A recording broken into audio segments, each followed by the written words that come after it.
My name is Victoria Bennett, though in certain business circles I'm known as Tori Westfield.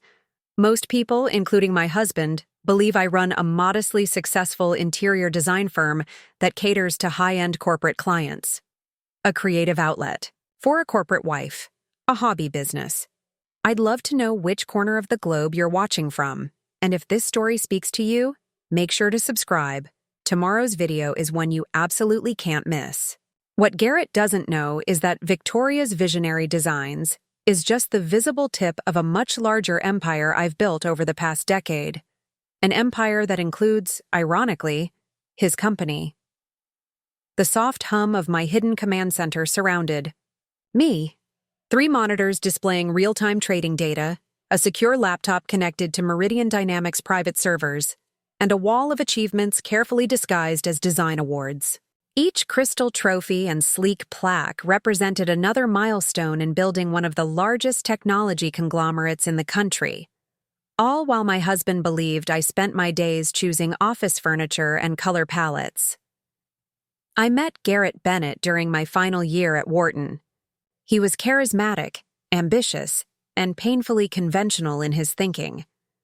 I was quiet, strategic, and had already developed the revolutionary software architecture that would eventually become Meridian's core product.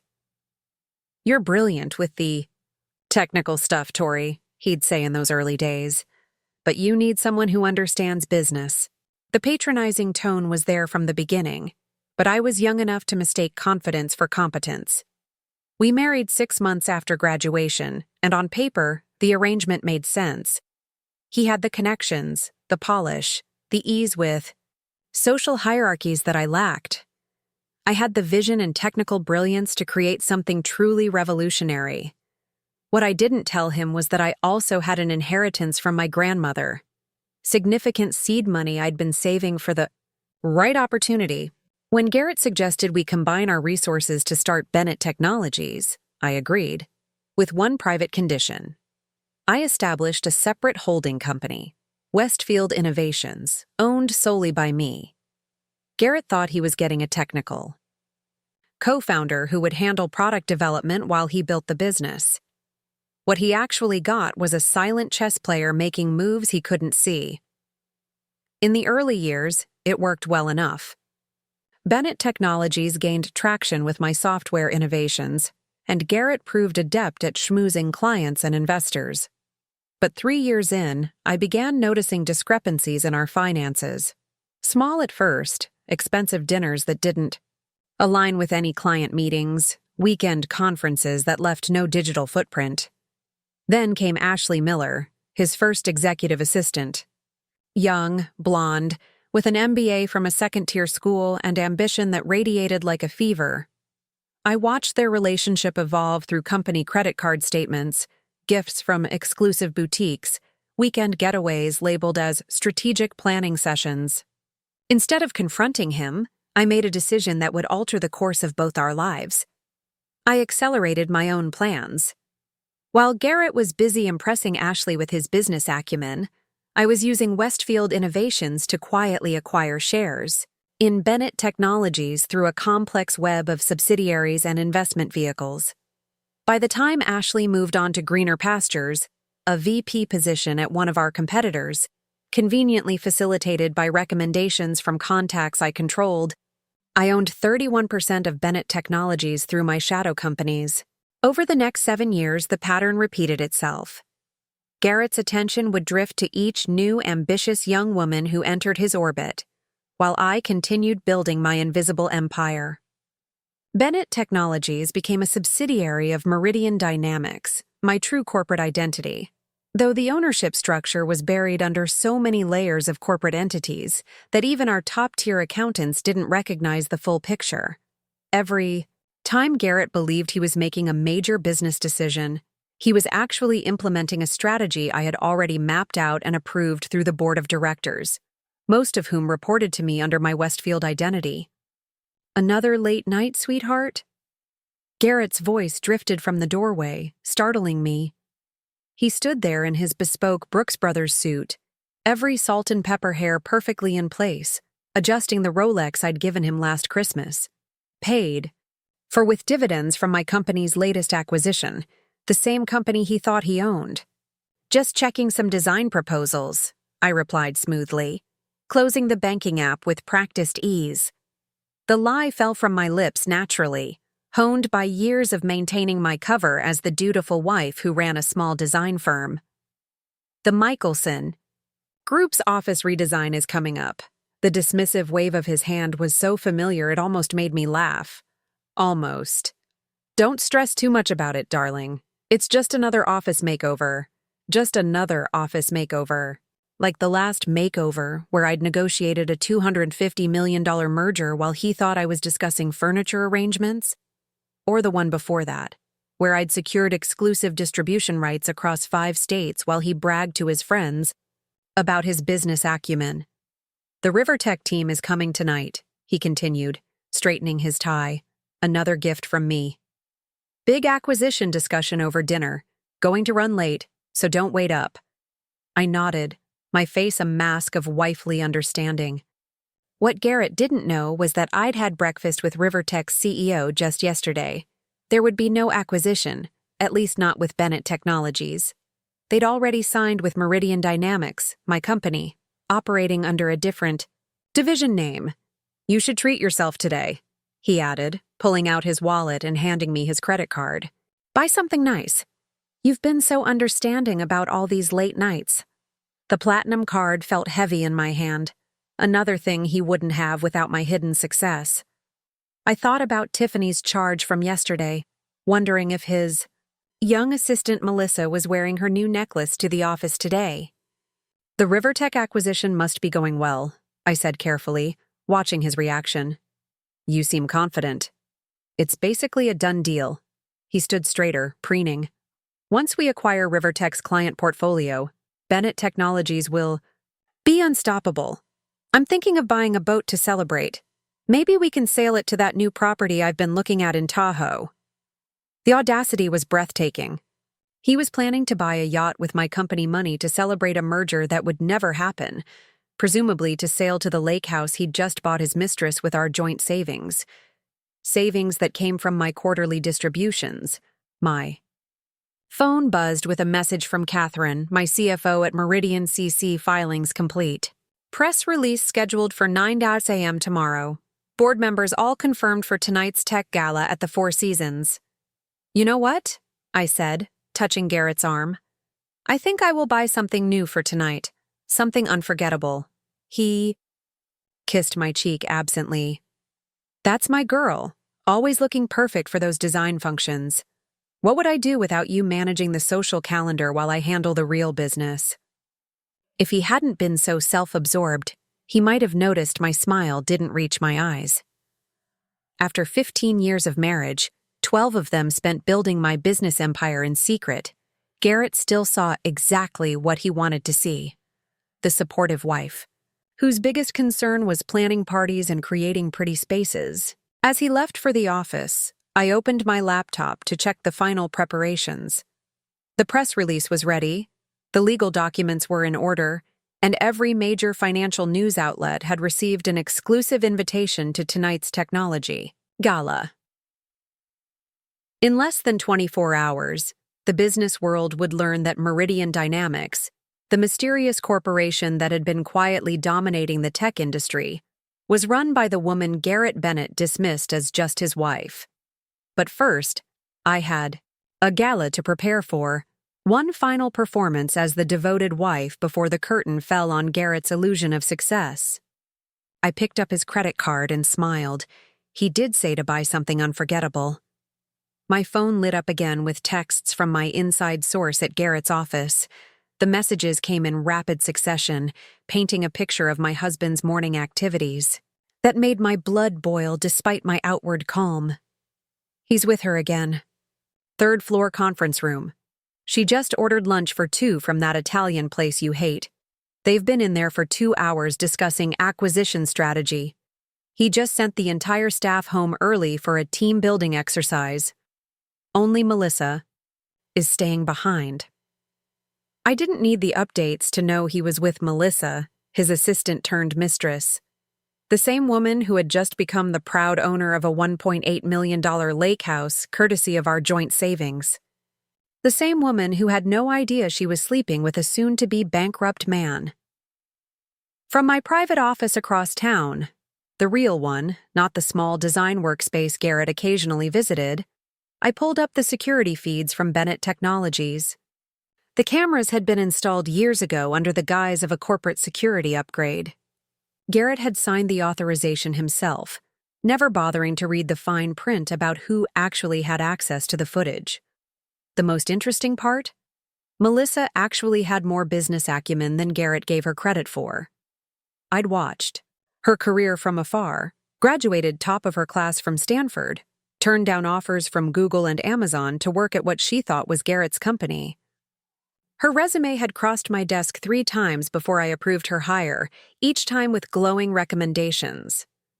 What a waste of talent, falling for a man who would never see her as more than a trophy, just like he'd never seen me as more than a decorative background element in his life story. Ms. Westfield, my own assistant Lucas, appeared at my office door. Unlike the glass-walled fishbowl where Garrett conducted his affairs, my real office occupied the entire top floor of a discreet building downtown, where I ran the parent company that actually owned Bennett Technologies.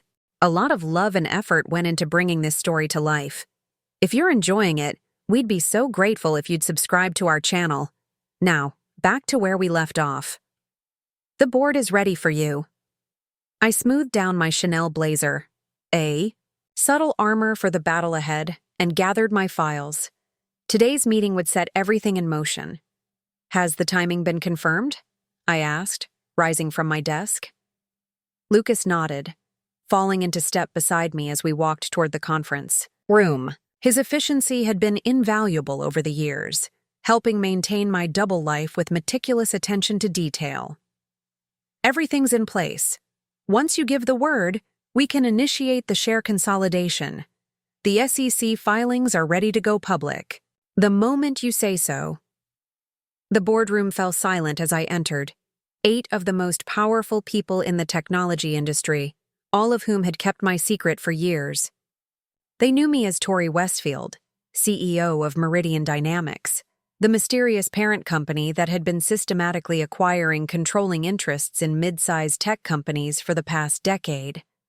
None of them knew I was also Victoria Bennett, wife of Garrett Bennett, the man who claimed to own one of our largest subsidiaries. Well, all except Catherine Phillips, our CFO, who'd been my mentor since business school and had helped me architect this long game. Ladies and gentlemen, I began, taking my seat at the head of the table. Thank you for meeting on such short notice. As you're aware, we've been planning the Bennett Technologies integration for some time. Recent developments have made it necessary to accelerate our timeline. I pulled up the bank statement on the screen behind me. The $1.8 million transfer to Lakeside Property Holdings glowed like a neon sign of my husband's betrayal. Next to it, I displayed the property listing for the Lake Tahoe house, a modern masterpiece of cedar and glass perched above the crystal blue water. Our original plan was to wait until the Rivertech acquisition fell through naturally, I continued, clicking through slides showing Garrett's increasingly erratic financial decisions. But it seems Mr. Bennett has made some interesting financial choices with company-adjacent funds that necessitate immediate action. Catherine raised an eyebrow, her expression a mix of professional concern and personal indignation on my behalf. The lake house and Tiffany's shopping spree? Yes, I added, switching to the next slide showing the jewelry store charges using funds from our joint account, which incidentally contained my quarterly distributions from Meridian Dynamics. Thomas Blackwell, our head of legal, leaned forward, in his chair. His bow tie, as always, was perfectly straight, a detail that had always amused me during our most cutthroat negotiations. Ms. Westfield, are you suggesting we move forward with the complete consolidation? That would mean going public with your identity as both Tori Westfield and Victoria Bennett. Yes. I met each board member's eyes in turn, gauging their reactions. It's time to end this charade. Garrett Bennett has been running my company into the ground while spending my money on his mistress. I'd say that violates several clauses in his employment contract. Because that was the beautiful irony of it all. Garrett wasn't just stealing from his wife, he was embezzling from his own CEO. Every penny he spent on Melissa was actually coming from the company he thought he owned. The boardroom erupted in controlled chaos as my team began executing our long-established contingency plan. In less than 48 hours, everyone would know that Bennett Technologies had always been just a small part of my empire. And Garrett? Garrett would learn that sometimes the biggest mistake a man can make is underestimating the woman he married. "We'll need to move quickly on the legal front," Thomas said, already typing furiously on his tablet. "I've prepared injunctions to freeze all Bennett Technologies accounts pending investigation of financial improprieties." Catherine nodded, pulling up a complex spreadsheet. "I've documented every questionable transaction for the past 3 years. The pattern is clear: personal expenses disguised as business costs, unauthorized bonuses, and of course, the recent large transfer to acquire personal property." "What about the Rivertech situation?" asked Jeremy Holbrook, our head of acquisitions. "They've already signed with us, but Bennett still thinks he's in negotiations." "Let them continue the charade. Through tonight," I decided. Rivertech's CEO Marcus Webb is fully aware of the situation. He's playing along until our announcement tomorrow. The most satisfying part of all this was how easy it had been to secure these allies. Not because I'd manipulated them, but because I'd earned their respect through years of brilliant business strategy and ethical leadership, all while operating in the shadows. "There's something else you should all be aware of," I said, clicking to a new slide. "Bennett Technologies' latest product launch, the one Garrett has been trumpeting as their big innovation breakthrough. The core technology was actually developed by Meridian's R&D division and licensed through one of our shell companies." Several board members couldn't suppress their smiles. They'd watched for years as Garrett took credit for innovations that originated within my departments, never suspecting that the technology flows were by design. "In essence," I continued, "Bennett Technologies hasn't produced an original product in over 5 years. Everything they've launched has been developed here, then channeled to them through our subsidiary network." "And he never noticed?"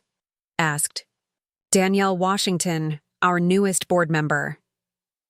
"Garrett sees what he wants to see," I replied. He was so convinced of his own brilliance that it never occurred to him to question where these innovations were coming from. His technical team would receive the licensed technology, make cosmetic changes, and he'd believe it was their creation. The meeting continued for another hour as we finalized the details of tomorrow's revelation. Legal documents were signed, press statements approved, and contingency plans established for every possible reaction from Garrett, his executive team, and the market. As we adjourned, Catherine lingered behind. "Tori," she said quietly, using my preferred name in this setting. "Are you sure you're ready for this? Once we pull the trigger, there's no going back. Your personal life will be under intense scrutiny." I appreciated her concern. Catherine had been more than a mentor. She'd been a true friend, one of the few people who knew both sides of my life. "I've been living a double life for 12 years, Catherine. If anything, I'm looking forward to the integration. Being one person instead of two." She nodded, understanding. "And Garrett? Are you prepared for his reaction? Men like him don't take humiliation well." Garrett sealed his own fate when he transferred $1.8 million of my money to buy his mistress a lake house. I replied, my voice hardening. "Everything that happens now is a consequence of his choices, not mine." As I left the boardroom, Lucas fell into step beside me, tablet in hand. "Your schedule for the remainder of the day, Ms. Westfield. The stylist will be at your private residence at 3:00 to prepare for tonight's gala. The security team has completed their sweep of the Four Seasons ballroom. All surveillance is in place and operational. And the guest list? Confirmed. Every major tech journalist and industry leader will be present. We've seated them strategically according to your specifications." "Perfect!" I checked my watch. a subtle Patek Philippe that cost more than Garrett's car. I need to make an appearance at Victoria's Visionary Designs this afternoon to maintain appearances.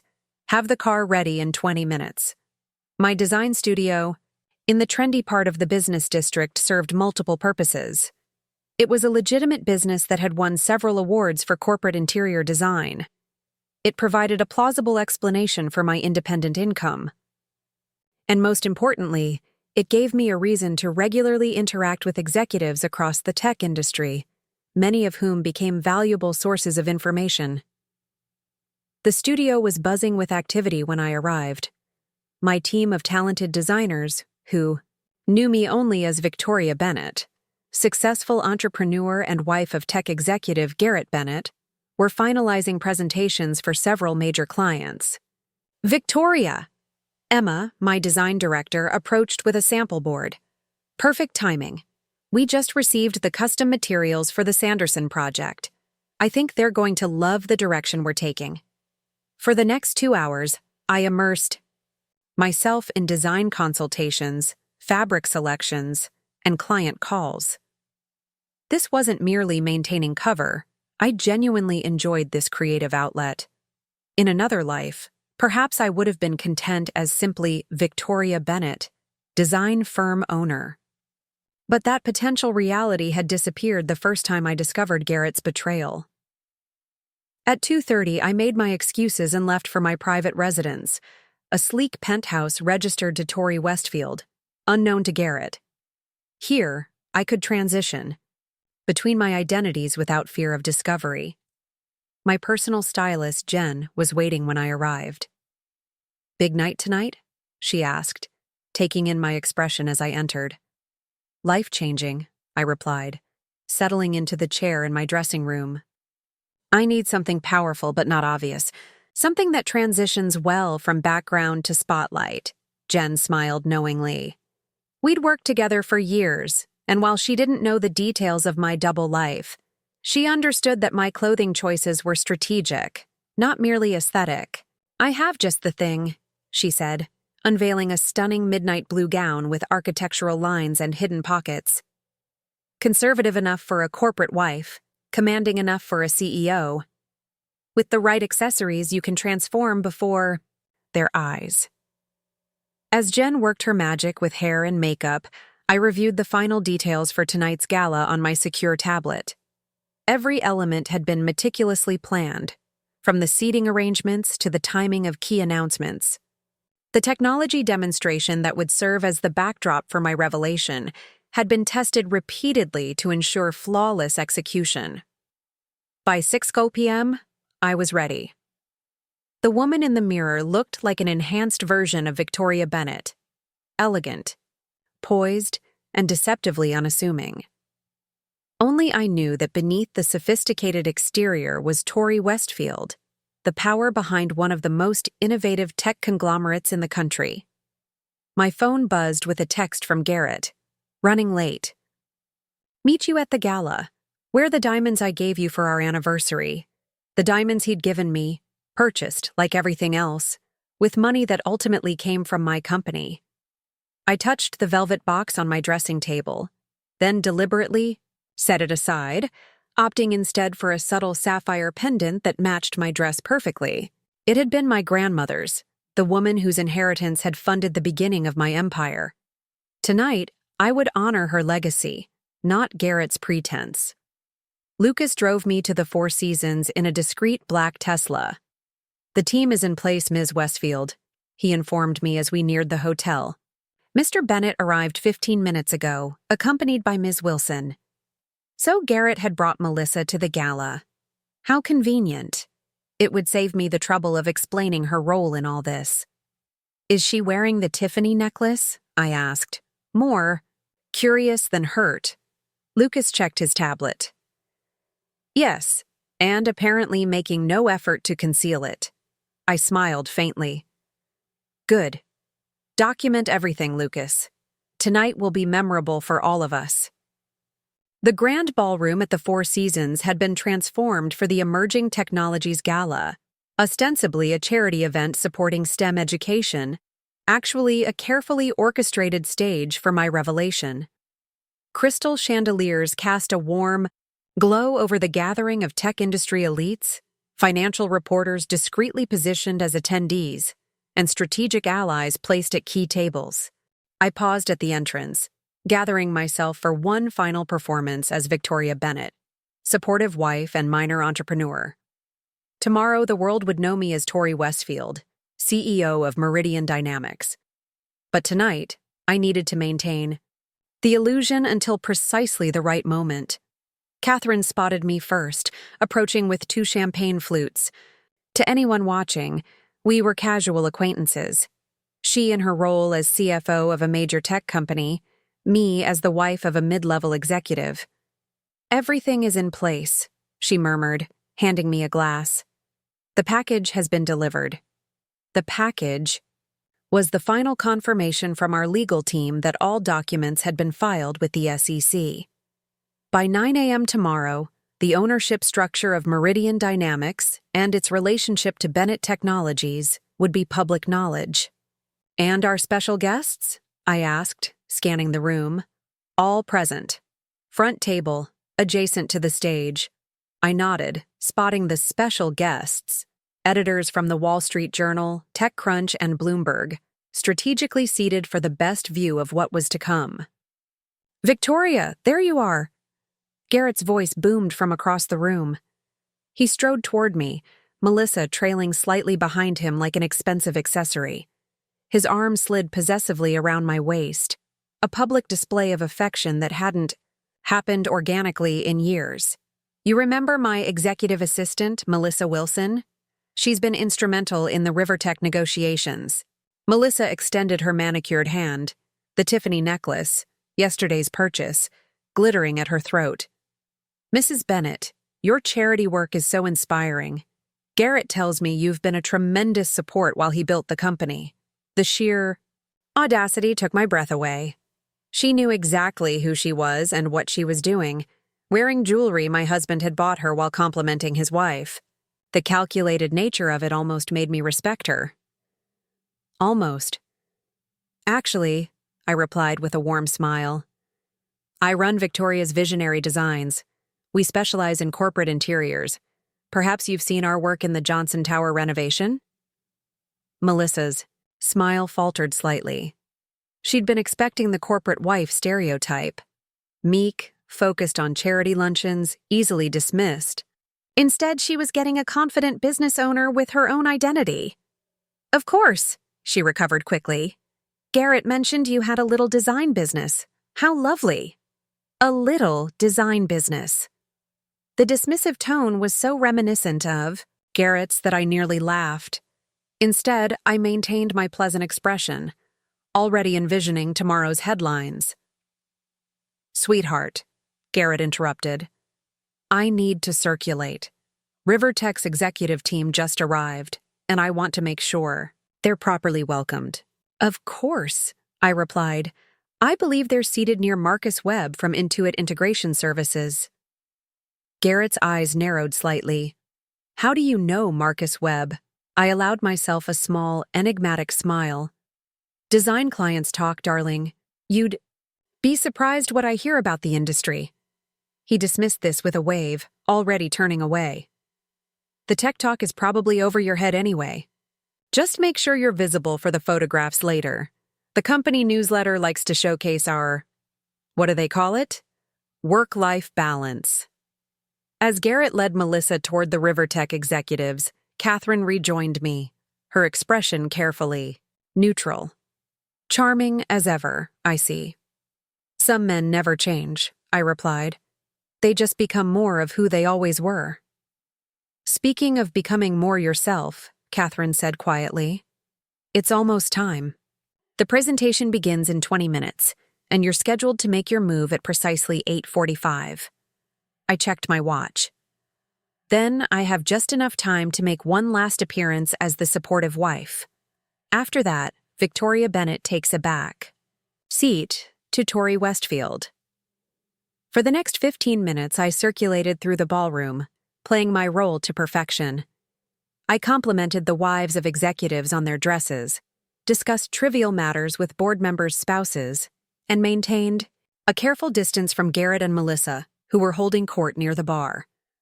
From across the room, I could see Garrett's animated gestures as he regaled the Rivertech team with tales of his business prowess. Marcus Webb caught my eye briefly, giving me an almost imperceptible nod. He was enjoying the charade, knowing what was coming. At precisely 8:30, Lucas approached me with a glass of water and a small tablet. "Final confirmation, Ms. Westfield. All systems are gone." I took a slow sip of water, savoring this last moment of duality. "Execute as planned, Lucas. It's time everyone knew the truth."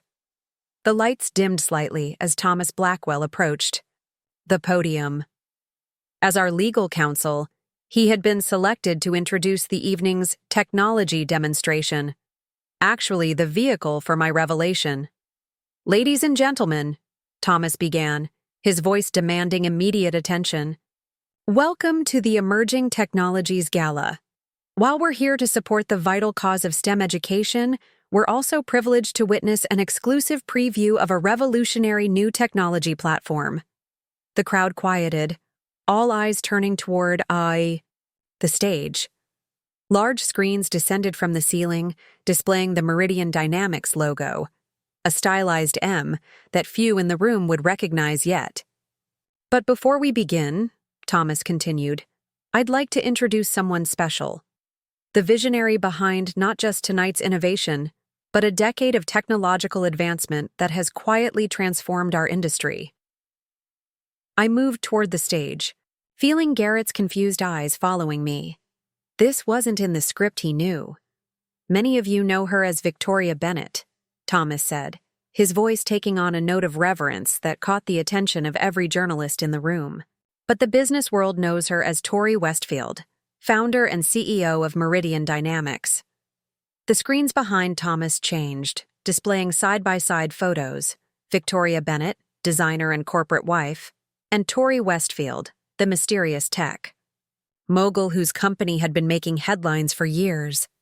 A gasp rippled through the ballroom as recognition dawned. I ascended the steps to the stage, feeling the weight of every state, none heavier than Garrett's, whose face had drained of all color. I took my place at the podium, meeting Garrett's stunned gaze directly for the first time as my true self. "Good evening," I said, my voice strong and clear. "I believe it's time for some long-overdue introductions." The ballroom had fallen into stunned silence, the kind that follows an unexpected revelation that forces everyone to recalibrate their understanding of reality. Camera flashes punctuated the quiet as journalists captured the moment when Victoria Bennett stepped fully into her identity as Tori Westfield. "For those who don't know me, and it seems that's quite a few of you," I continued with a hint of a smile, "I'm the founder and CEO of Meridian Dynamics, the parent company that owns controlling interests in 17 technology firms across the country, including Bennett Technologies." The screens behind me shifted to display an organizational chart showing the corporate structure of Meridian Dynamics and its subsidiaries. Bennett Technologies appeared prominently among them, with a highlighted line connecting it directly to my office. 15 years ago, I developed the algorithmic architecture that would become the foundation of what you now know as the Bennett Integrated Platform. While building that technology, I also began constructing something else, a corporate framework, designed to protect innovation while maximizing market potential. I paused, letting my gaze sweep across the room, noting the varying expressions: journalists frantically taking notes, tech executives reassessing past interactions, and Garrett, his face a study in dawning horror as the full implications began to sink in. What most of you don't know is that Meridian Dynamics has been the driving force behind every significant technological advance attributed to Bennett Technologies for the past decade. The impressive growth, the groundbreaking products, the strategic acquisitions, all directed and approved by Meridian's board. The screens displayed a timeline of Bennett Technologies' major milestones, each one connected to a corresponding Meridian directive or patent filing. In essence, while serving as the supposed CEO of Bennett Technologies, my husband Garrett has actually been managing a subsidiary of my company, reporting ultimately to me. The murmurs grew louder as I delivered this final piece of information. Smartphones were raised to capture video, and I knew that social media was already exploding with the news. From my position on stage, I could see Melissa backing slowly away from Garrett, her survival instincts clearly kicking in as she processed the implications for her own future. Tonight was meant to be an announcement of Bennett Technologies' acquisition of Rivertech Systems, I continued, my voice steady. That acquisition will indeed be moving forward, but under the direct management of Meridian Dynamics. I nodded toward the Rivertech executives, who returned the gesture with small smiles. They'd known the truth for weeks, having preferred dealing directly with me once they discovered who really controlled the company they were negotiating with. Marcus, would you care to comment? I invited Rivertech's CEO to join me on stage. Marcus. Webb approached the podium with the confident stride of a man who appreciated being on the right side of a power shift. Thank you, Ms. Westfield. Rivertech is pleased to confirm that we signed an integration agreement with Meridian Dynamics last week. We look forward to bringing our technologies together under your visionary leadership. The emphasis he placed on your wasn't lost on anyone in the room. Each word was another nail in the coffin of Garrett's professional reputation. This is ridiculous. Garrett's voice finally cut through the murmurs, his composure shattering. He strode toward the stage, anger overriding his initial shock. Victoria, what kind of stunt are you pulling? I built Bennett Technologies from nothing. I met his gaze calmly. Did you, Garrett? Or did you build it with technology I developed, using seed capital that came primarily from my grandmother's inheritance, guided by strategic decisions you thought were your own, but were actually approved by my board? The screens behind me shifted, again displaying financial records, the initial investment structure of Bennett Technologies, showing my significantly larger contribution through Westfield Innovations.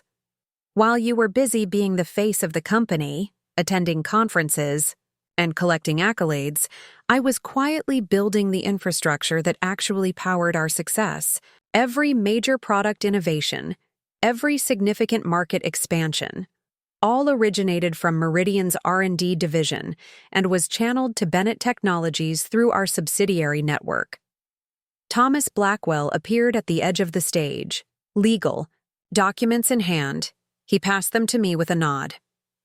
As of 6 p.m. today, the SEC has received our official filings clarifying the ownership structure and management hierarchy of all Meridian subsidiaries, including Bennett Technologies. The press. Release goes live at 9 a.m. tomorrow, but I thought our guests deserved an exclusive preview. I gestured to the journalists in the front row who were capturing every word. This is a lie! A corporate takeover! Garrett sputtered, his face flushing with anger. You can't do this to me! I'm the CEO. I own the majority stake in Bennett Technologies. Actually, Catherine stepped forward, tablet in hand. According to corporate filings, Bennett Technologies is 68% owned by various entities, all of which trace back to Meridian Dynamics. The remaining 32% is split among minor shareholders, with your personal ownership at approximately 11%. She displayed the shareholder breakdown on her tablet, turning it so the nearest journalists could capture images of the data. That's impossible, Garrett insisted, but I could see the doubt creeping into his expression. We started the company together, equal partners. We were never equal partners, Garrett, I replied, my voice softening slightly. Not in the business, and not in our marriage. You just never bothered to read the fine print on either contract. A ripple of uncomfortable laughter moved through the crowd. Several executives in the room had worked with Garrett over the years, and many had experienced his tendency to sign documents without proper review, trusting his team to handle the details while he focused on what he called big picture thinking. Speaking of contracts, I continued, There's the matter of certain financial irregularities that have recently come to light. I nodded to Lucas, who sent a new image to the screens. The bank transfer showing $1.8 million moved from our joint account to Lakeside Property Holdings. Yesterday, $1.8 million was transferred from a joint account containing my Meridian dividends to purchase a lake house in Tahoe, a property that, interestingly enough, is not in either of our names. All eyes in the room shifted to Melissa, whose attempt to discreetly exit had been blocked by security. The Tiffany necklace at her throat seemed to glow accusingly under the chandeliers. "Ms. Wilson," I addressed her directly, "did you know that the beautiful lake house recently purchased in your name was paid for with funds that belong to me? That effectively, you've been made an unwitting accomplice to financial misconduct?" Melissa's face drained of color as she realized the precarious position she now occupied. I was told it was a company investment property," she stammered, "for executive retreats. A $1.8 million executive retreat registered solely in your name?" Thomas Blackwell raised an eyebrow. "That's quite a generous corporate benefit for an executive assistant." "This is harassment," Garrett declared, attempting to regain control of the situation. "Victoria is bitter about our marital problems and is trying to sabotage me professionally. These vague accusations—" "There's nothing vague about bank transfers, Garrett," I interrupted, signaling for Lucas to advance to the next slide. "Or about the systematic pattern of personal expenses charged to corporate accounts. The jewelry, purchases, the weekend conferences that have no corresponding business outcomes, the cash withdrawals that never appear in company records." The screen displayed a meticulous accounting of questionable transactions spanning the past 3 years, each one highlighted and annotated with corresponding dates and locations. As CEO of Meridian Dynamics, I have a fiduciary responsibility to our shareholders to address potential financial misconduct within our subsidiaries. The board voted unanimously this afternoon to place Bennett Technologies under direct management supervision pending a complete forensic audit. I gestured to a group of stern-looking executives at a side table, Meridian's audit team, already prepared to take possession of all Bennett Technologies records first thing tomorrow morning. "This is insane." Garrett's voice had taken on a desperate pitch. "You can't just walk in and take over. I have contracts, agreements with clients." "Contracts that ultimately fall under Meridian's authority," Catherine interjected smoothly. "Our legal team has reviewed all outstanding agreements. Client relationships will be maintained without interruption under the new management structure." I could see Garrett processing the implications, his worldview crumbling in real time. The man who had spent years dismissing his wife's business acumen was suddenly realizing she had orchestrated the most elegant corporate chess match imaginable, and he was in checkmate. "Why?" he finally asked, his voice smaller. "Why the charade? Why pretend all these years?" It was the first genuine question he'd asked, and despite everything, I felt he deserved an honest answer. "It wasn't supposed to be a charade, Garrett. When we started, I believed in our partnership, but 3 years in, when I discovered your first affair with Ashley and the financial improprieties that accompanied it, I realized something important about you. I stepped away from the podium, removing the invisible barrier between us. You never saw me. Not really. You saw a technically gifted woman who could be useful to your ambitions, but not someone you respected as an equal. So I made a decision. If you couldn't see my value as a partner, I would build something you couldn't ignore, couldn't dismiss, couldn't take credit for." The room had gone completely silent, the personal drama now overshadowing even the corporate revelation. "I never intended to reveal myself this way," I continued.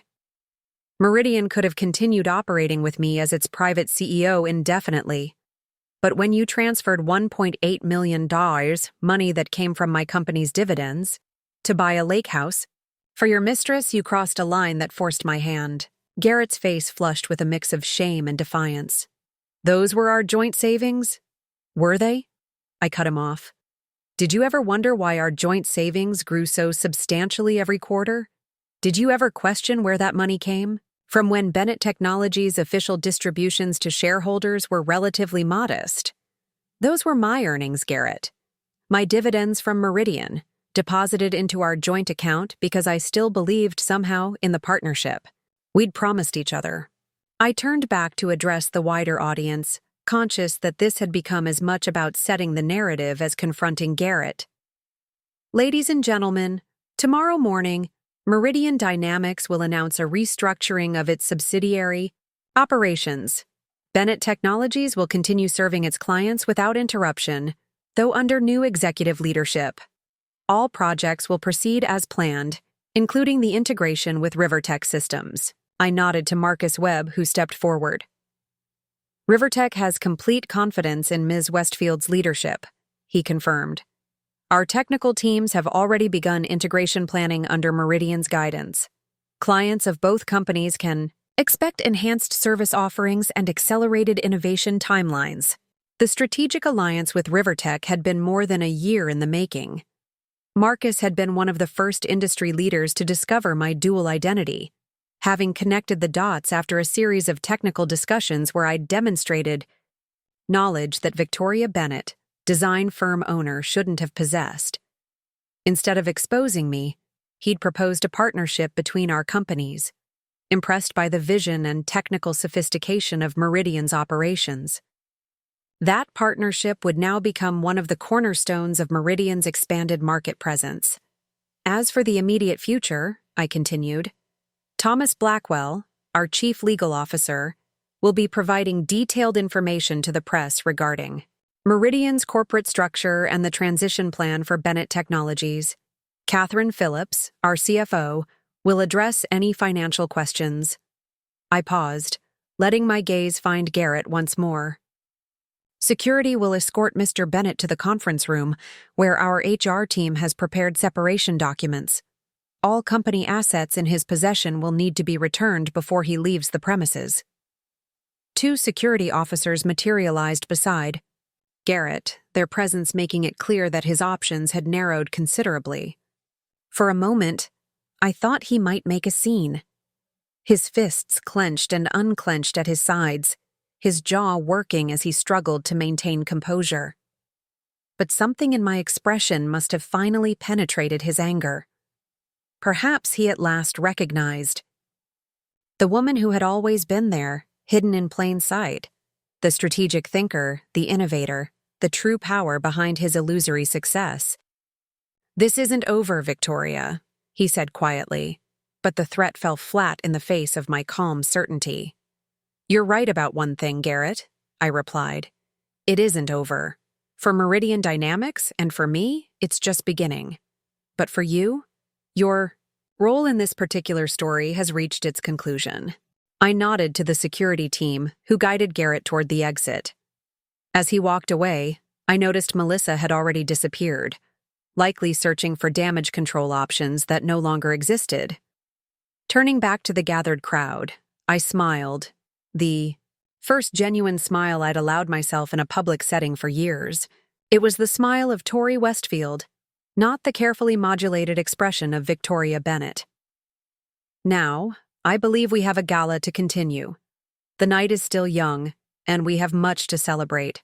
Tomorrow marks a new chapter for Meridian Dynamics, and all our associated companies. I invite you all to be part of that future. As the orchestra began playing again and conversations resumed, now dominated by the evening's unexpected revelations, Catherine approached me at the podium.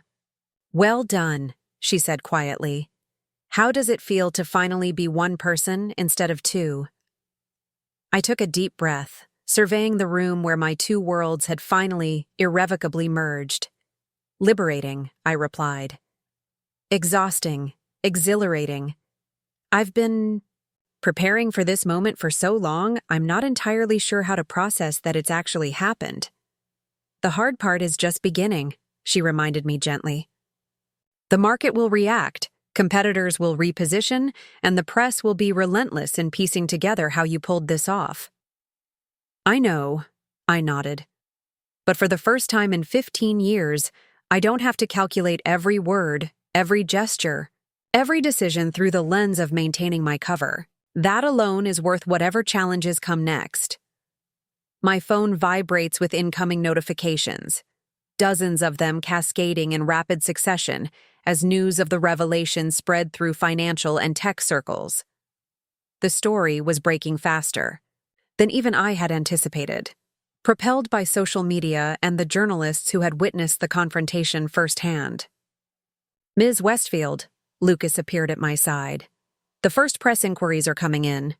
The Wall Street Journal, TechCrunch, and Bloomberg are all requesting exclusive interviews for tomorrow's editions." I glanced at the time, barely 9:30 p.m. The night was indeed young, and tomorrow would bring its own challenges. But tonight had accomplished exactly what I'd intended.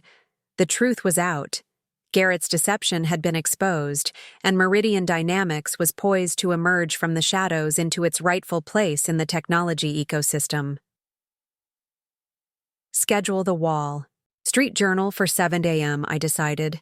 And tell Thomas to release the full press package to all major outlets at 8:30, ahead of the market opening.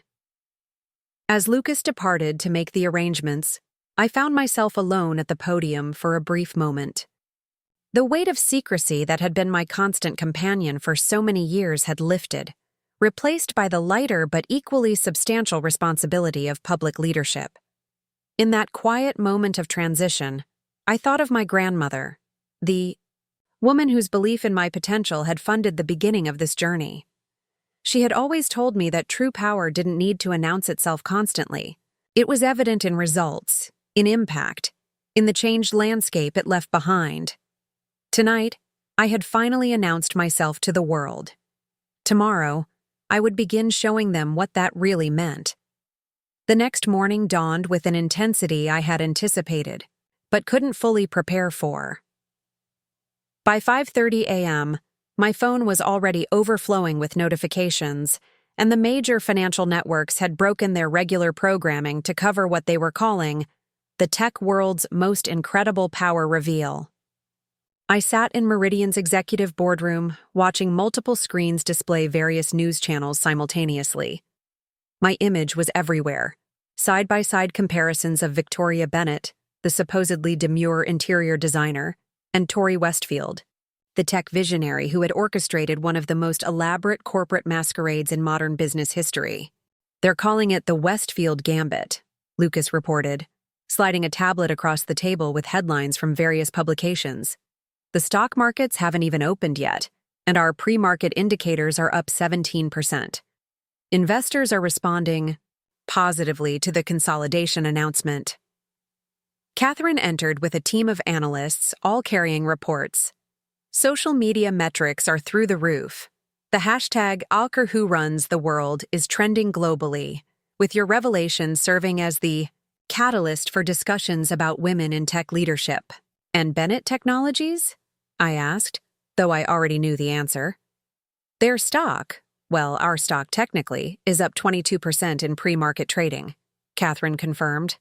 "The market clearly believes Meridian's direct management will strengthen their position, especially with the RiverTech integration moving forward."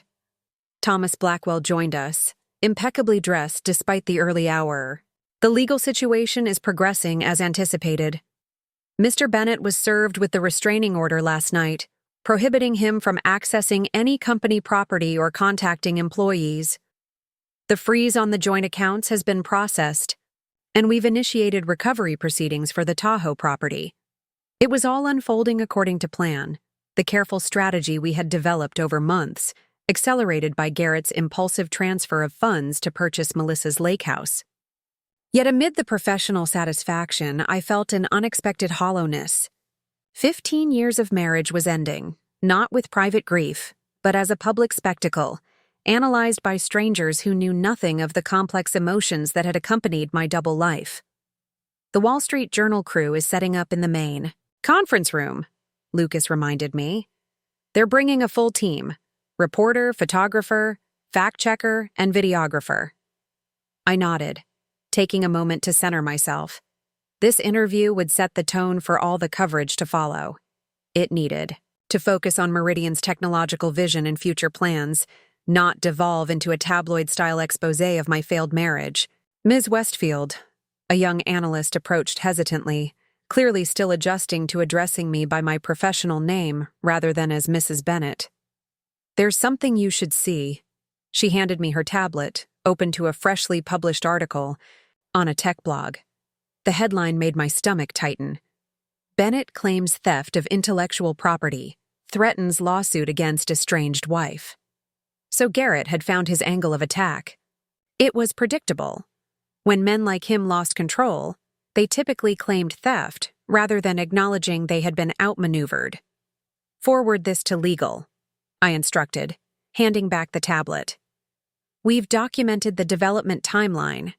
For every technology in our portfolio precisely to prevent this kind of claim, Thomas nodded grimly. Already on it. We anticipated this response and prepared a comprehensive rebuttal with supporting documentation dating back to the original patent filings. The thoroughness of my team was what had made this entire operation possible. While Garrett had been busy cultivating his image as a visionary leader, we had been meticulously documenting every decision, every development, every financial transaction, creating an impenetrable record of the truth that would withstand any challenge. There's more, the analyst continued reluctantly. Ms. Wilson gave an interview to TechBite this morning, claiming she was manipulated by Mr. Bennett, who allegedly told her the lake house purchase was a legitimate company investment approved. By the board? I couldn't help but smile at Melissa's rapid pivot from accomplice to victim. It was a predictable survival strategy, though ultimately futile given the electronic paper trail connecting her directly to the fraudulent transaction. Make sure our HR team has collected all her company devices and credentials, I instructed, and have security escort her to clear out her desk. Supervised, of course. As the team dispersed to handle their respective responsibilities, Catherine lingered behind, studying me with the same perceptive gaze that had made her such a valuable ally over the years. How are you really doing, Tori?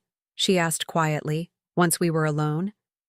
Not the CEO managing a corporate restructuring, but the woman whose personal life has just been broadcast to the entire tech industry. I considered deflecting the question, with a professional response about focusing on business priorities, but Catherine deserved better. She had stood by me throughout this complex journey, offering both strategic counsel and genuine friendship. It's disorienting, I admitted. For so long, I compartmentalized my life completely. Victoria in one box, Tori in another, with carefully managed borders between them. Now those borders have dissolved, and I'm still figuring out who I am when those identities merge. Catherine nodded understanding. I've always wondered which felt more authentic to you. That's the strangest part, I replied. They both did, in different contexts. Victoria wasn't entirely a fiction. I do love design, and that business was genuinely successful on its own merits. And Tori wasn't some superhuman business machine. She had the same doubts and vulnerabilities that Victoria did, just expressed differently. And now? Now I get to discover who I am when I don't have to split myself in two. It's terrifying and liberating in equal measure. Our conversation was interrupted by Lucas announcing the Wall Street Journal team was ready.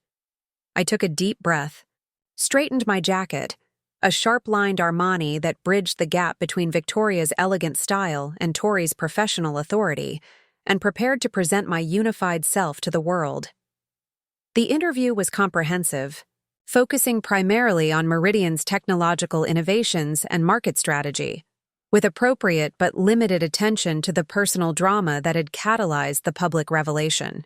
The journalist, a veteran technology reporter named Eleanor Hayes, was more interested in how I had maintained operational security around my dual identity than in the salacious details of Garrett's infidelity. What most fascinates me, Eleanor said toward the end of our conversation, is how you managed the cognitive dissonance. How did you sit through meetings where your husband took credit for innovations you had personally developed without revealing yourself? It was an insightful question that cut to the heart of my experience. At first, it was excruciating, I admitted. I'd watch him present my ideas as his own, sometimes even getting technical details wrong, and have to bite my tongue.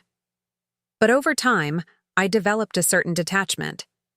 I began to see Bennett Technologies as just another subsidiary that needed management, and Garrett as just another mid-level executive with an inflated sense of his own importance.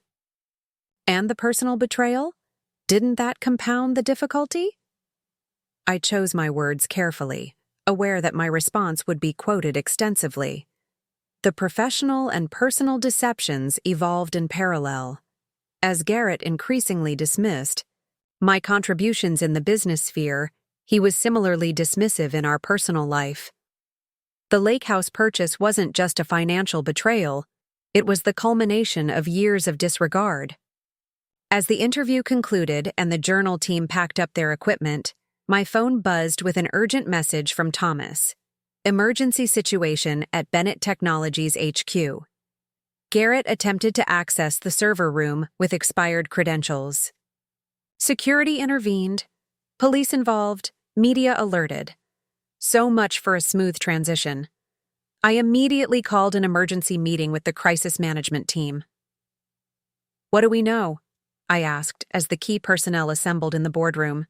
Mr. Bennett arrived at the Bennett Technologies offices at approximately 8:15 a.m., the head of security reported. Despite having been officially terminated and served with legal documents prohibiting his access, he used an old security code to enter the building during shift change. He proceeded to the server room, where he attempted to download files. Was he successful? Thomas asked sharply. No. The system recognized the access attempt from his terminated credentials and automatically locked down. When security personnel confronted him, he became belligerent. They were forced to call law enforcement. I processed this information, already calculating the potential damage to both companies. Where is he now? In police custody. They're determining whether to charge him with attempted corporate espionage or release him with a warning. This development complicated our carefully orchestrated transition plan. While Garrett's desperate attempt to steal company data reinforced the narrative of his misconduct, having a founder arrested on the same day as a major corporate restructuring announcement was far from ideal. Contact the district attorney's office, I instructed Thomas. Explain that while we take the security breach seriously, we're primarily interested in ensuring Mr. Bennett complies with the separation agreement going forward. We'll provide all necessary evidence, but would prefer to handle this as a civil, rather than criminal matter if possible. The optics of showing mercy would serve us better than pursuing punitive measures, regardless of how justified they might be. The market would respond more positively to measured leadership than to vindictiveness. What about the media? Catherine asked. They're already picking up the story. Local news vans are outside Bennett Technologies. Lucas, prepare a statement emphasizing that this incident was isolated and has not impacted business operations or client data security in any way, I directed. Stress that the Rivertech integration is proceeding on schedule and that all client services remain uninterrupted. As the team mobilized to implement these directives, I found myself reflecting on Garrett's desperate act. It revealed something I had always suspected but never fully confirmed. He had no real understanding of the technology that underpinned his supposed success. If he had, he would have known that his access credentials were among the first things revoked when the revelation went public. By mid-afternoon, the immediate crisis had been contained. Garrett had been released from custody after agreeing to a temporary restraining order prohibiting him from approaching any Meridian or Bennett Technologies facilities. The markets had responded favorably to our handling of the situation, with both companies' stocks closing up significantly. I was reviewing the day's media coverage in my office when Lucas appeared with an unexpected update. Ms. Westfield, there's a situation at your residence, the one you shared with Mr. Bennett. My pulse quickened. What kind of situation? Neighbors reported unusual activity. It appears Mr. Bennett returned there after his release and is removing items from the house. Some of them may be company property. I should have anticipated this move. While the legal documents explicitly listed what Garrett could and couldn't take from our shared home, he had never been one to respect boundaries once they no longer served his interests. Has he violated the restraining order? I asked Thomas, who had joined us upon hearing the news. The order covers company facilities, not your shared residence, he clarified. Legally, he still has the right to access the property until the divorce settlement determines otherwise. I considered my options carefully. Confronting Garrett directly would create another media spectacle and potentially escalate the situation. Involving law enforcement again would further complicate an already volatile day. Yet, allowing him to potentially remove valuable company assets was unacceptable. Send our security team to document everything he removes, I decided. Have them maintain a respectful distance, no confrontation, just observation and recording. If he takes anything from my home office or any electronics company, we'll address it through legal channels. As Lucas coordinated this response, Catherine entered with another development. Melissa Wilson has just given another interview, this time claiming she has evidence that you sabotaged Bennett Technologies from within to facilitate your takeover. I couldn't help but laugh at the absurdity of the accusation. Sabotaged my own company? That would be an interesting trick. I processed this information, already calculating the potential damage to both companies. Where is he now? In police custody. They're determining whether to charge him with attempted corporate espionage or release him with a warning. This development complicated our carefully orchestrated transition plan. While Garrett's desperate attempt to steal company data reinforced the narrative of his misconduct, having a founder arrested on the same day as a major corporate restructuring announcement was far from ideal. Contact the district attorney's office, I instructed Thomas.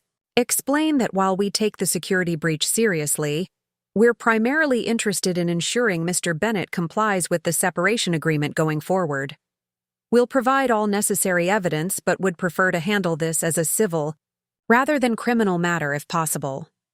The optics of showing mercy would serve us better than pursuing punitive measures, regardless of how justified they might be. The market would respond more positively to measured leadership than to vindictiveness. What about the media? Catherine asked. They're already picking up the story. Local news vans are outside Bennett Technologies.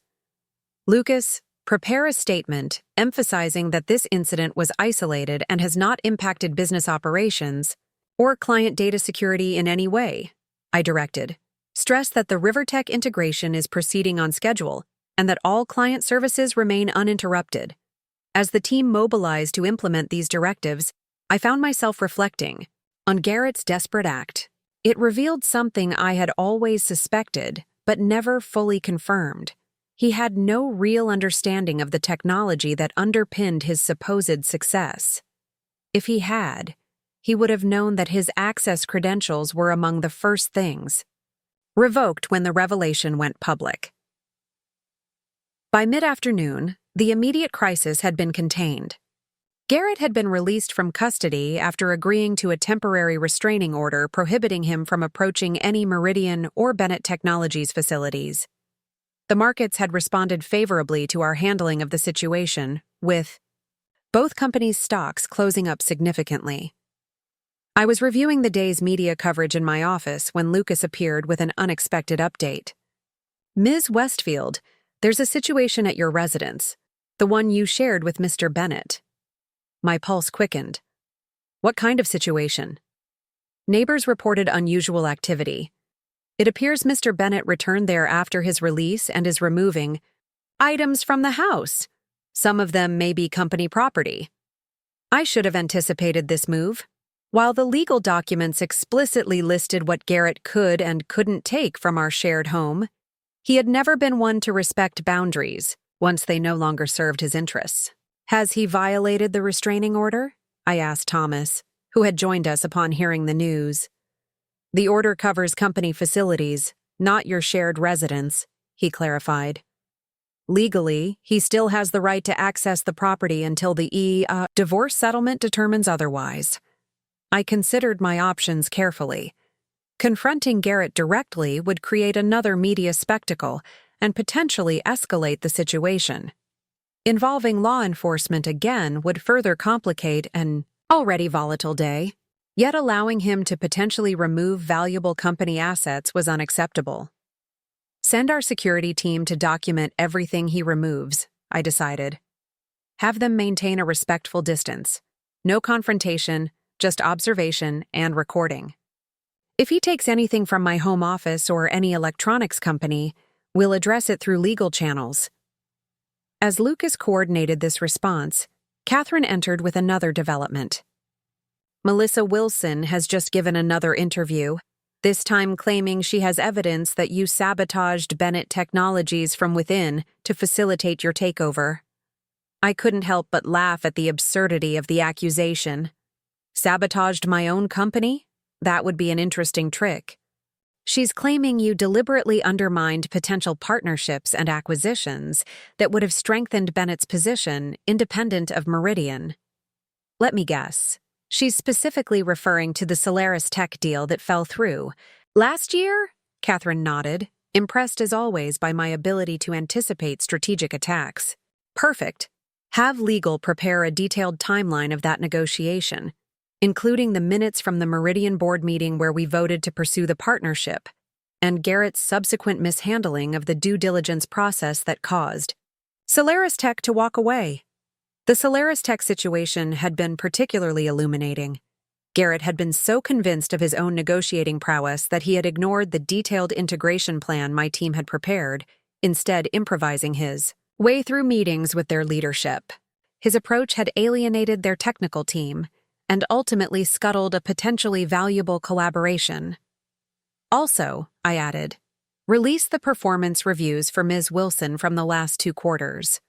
Her supervisor had documented concerns about her professional boundaries and potential conflicts of interest well before this situation came to light. As the day progressed, I navigated a continuous stream of challenges: media inquiries, customer concerns, employee questions, and legal maneuvers. By evening, it was clear that despite the unexpected complications, the transition was proceeding successfully. The market had responded positively, key clients had expressed continued confidence, and the employee base had largely rallied around the new leadership structure.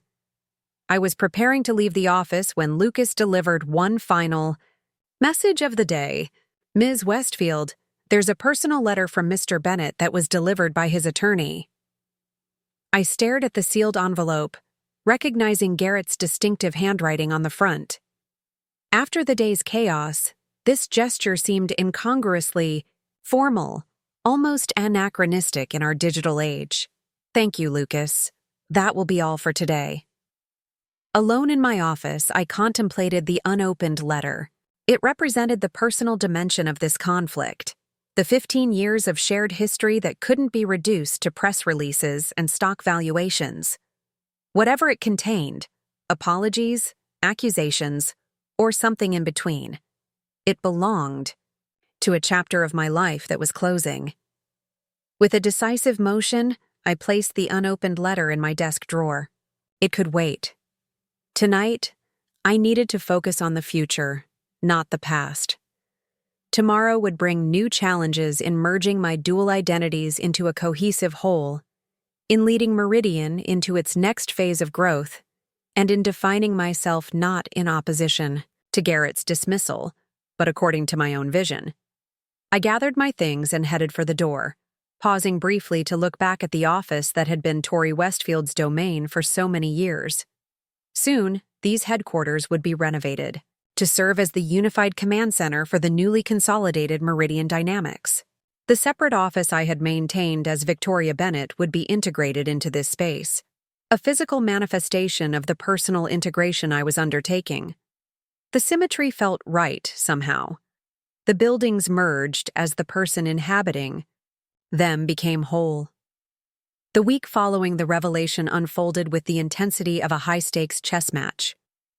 Each day brought new developments as Garrett desperately tried to salvage his reputation and position, while I worked to stabilize Meridian's expanded public profile and ensure a smooth transition for all stakeholders. By Thursday morning, I was reviewing the latest strategy reports in my newly consolidated office when Lucas entered with a concerned expression. "Ms. Westfield, Mr. Bennett has called an unauthorized press conference. He lives now on several financial networks." I glanced up at the wall-mounted screens where Garrett's face appeared, uncharacteristically disheveled yet clearly determined. He stood at a podium in what appeared to be a rented conference room at the Marriott downtown, addressing a surprisingly robust gathering of reporters. "Turn up the volume," I instructed, setting aside my reports. "Fabrications designed to undermine my reputation and justify what amounts to corporate theft," Garrett was saying, his voice steady despite the visible strain on his face. "Victoria Bennett, or Tori Westfield if you prefer her corporate persona, has engaged in a calculated campaign to appropriate my life's work." I couldn't help but note the irony of his accusation, given how liberally he had appropriated my innovations over the years.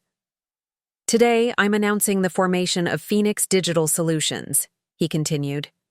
"With the backing of several prominent investors who believe in my vision and leadership, we will create next-generation software solutions that build upon my established track record of innovation."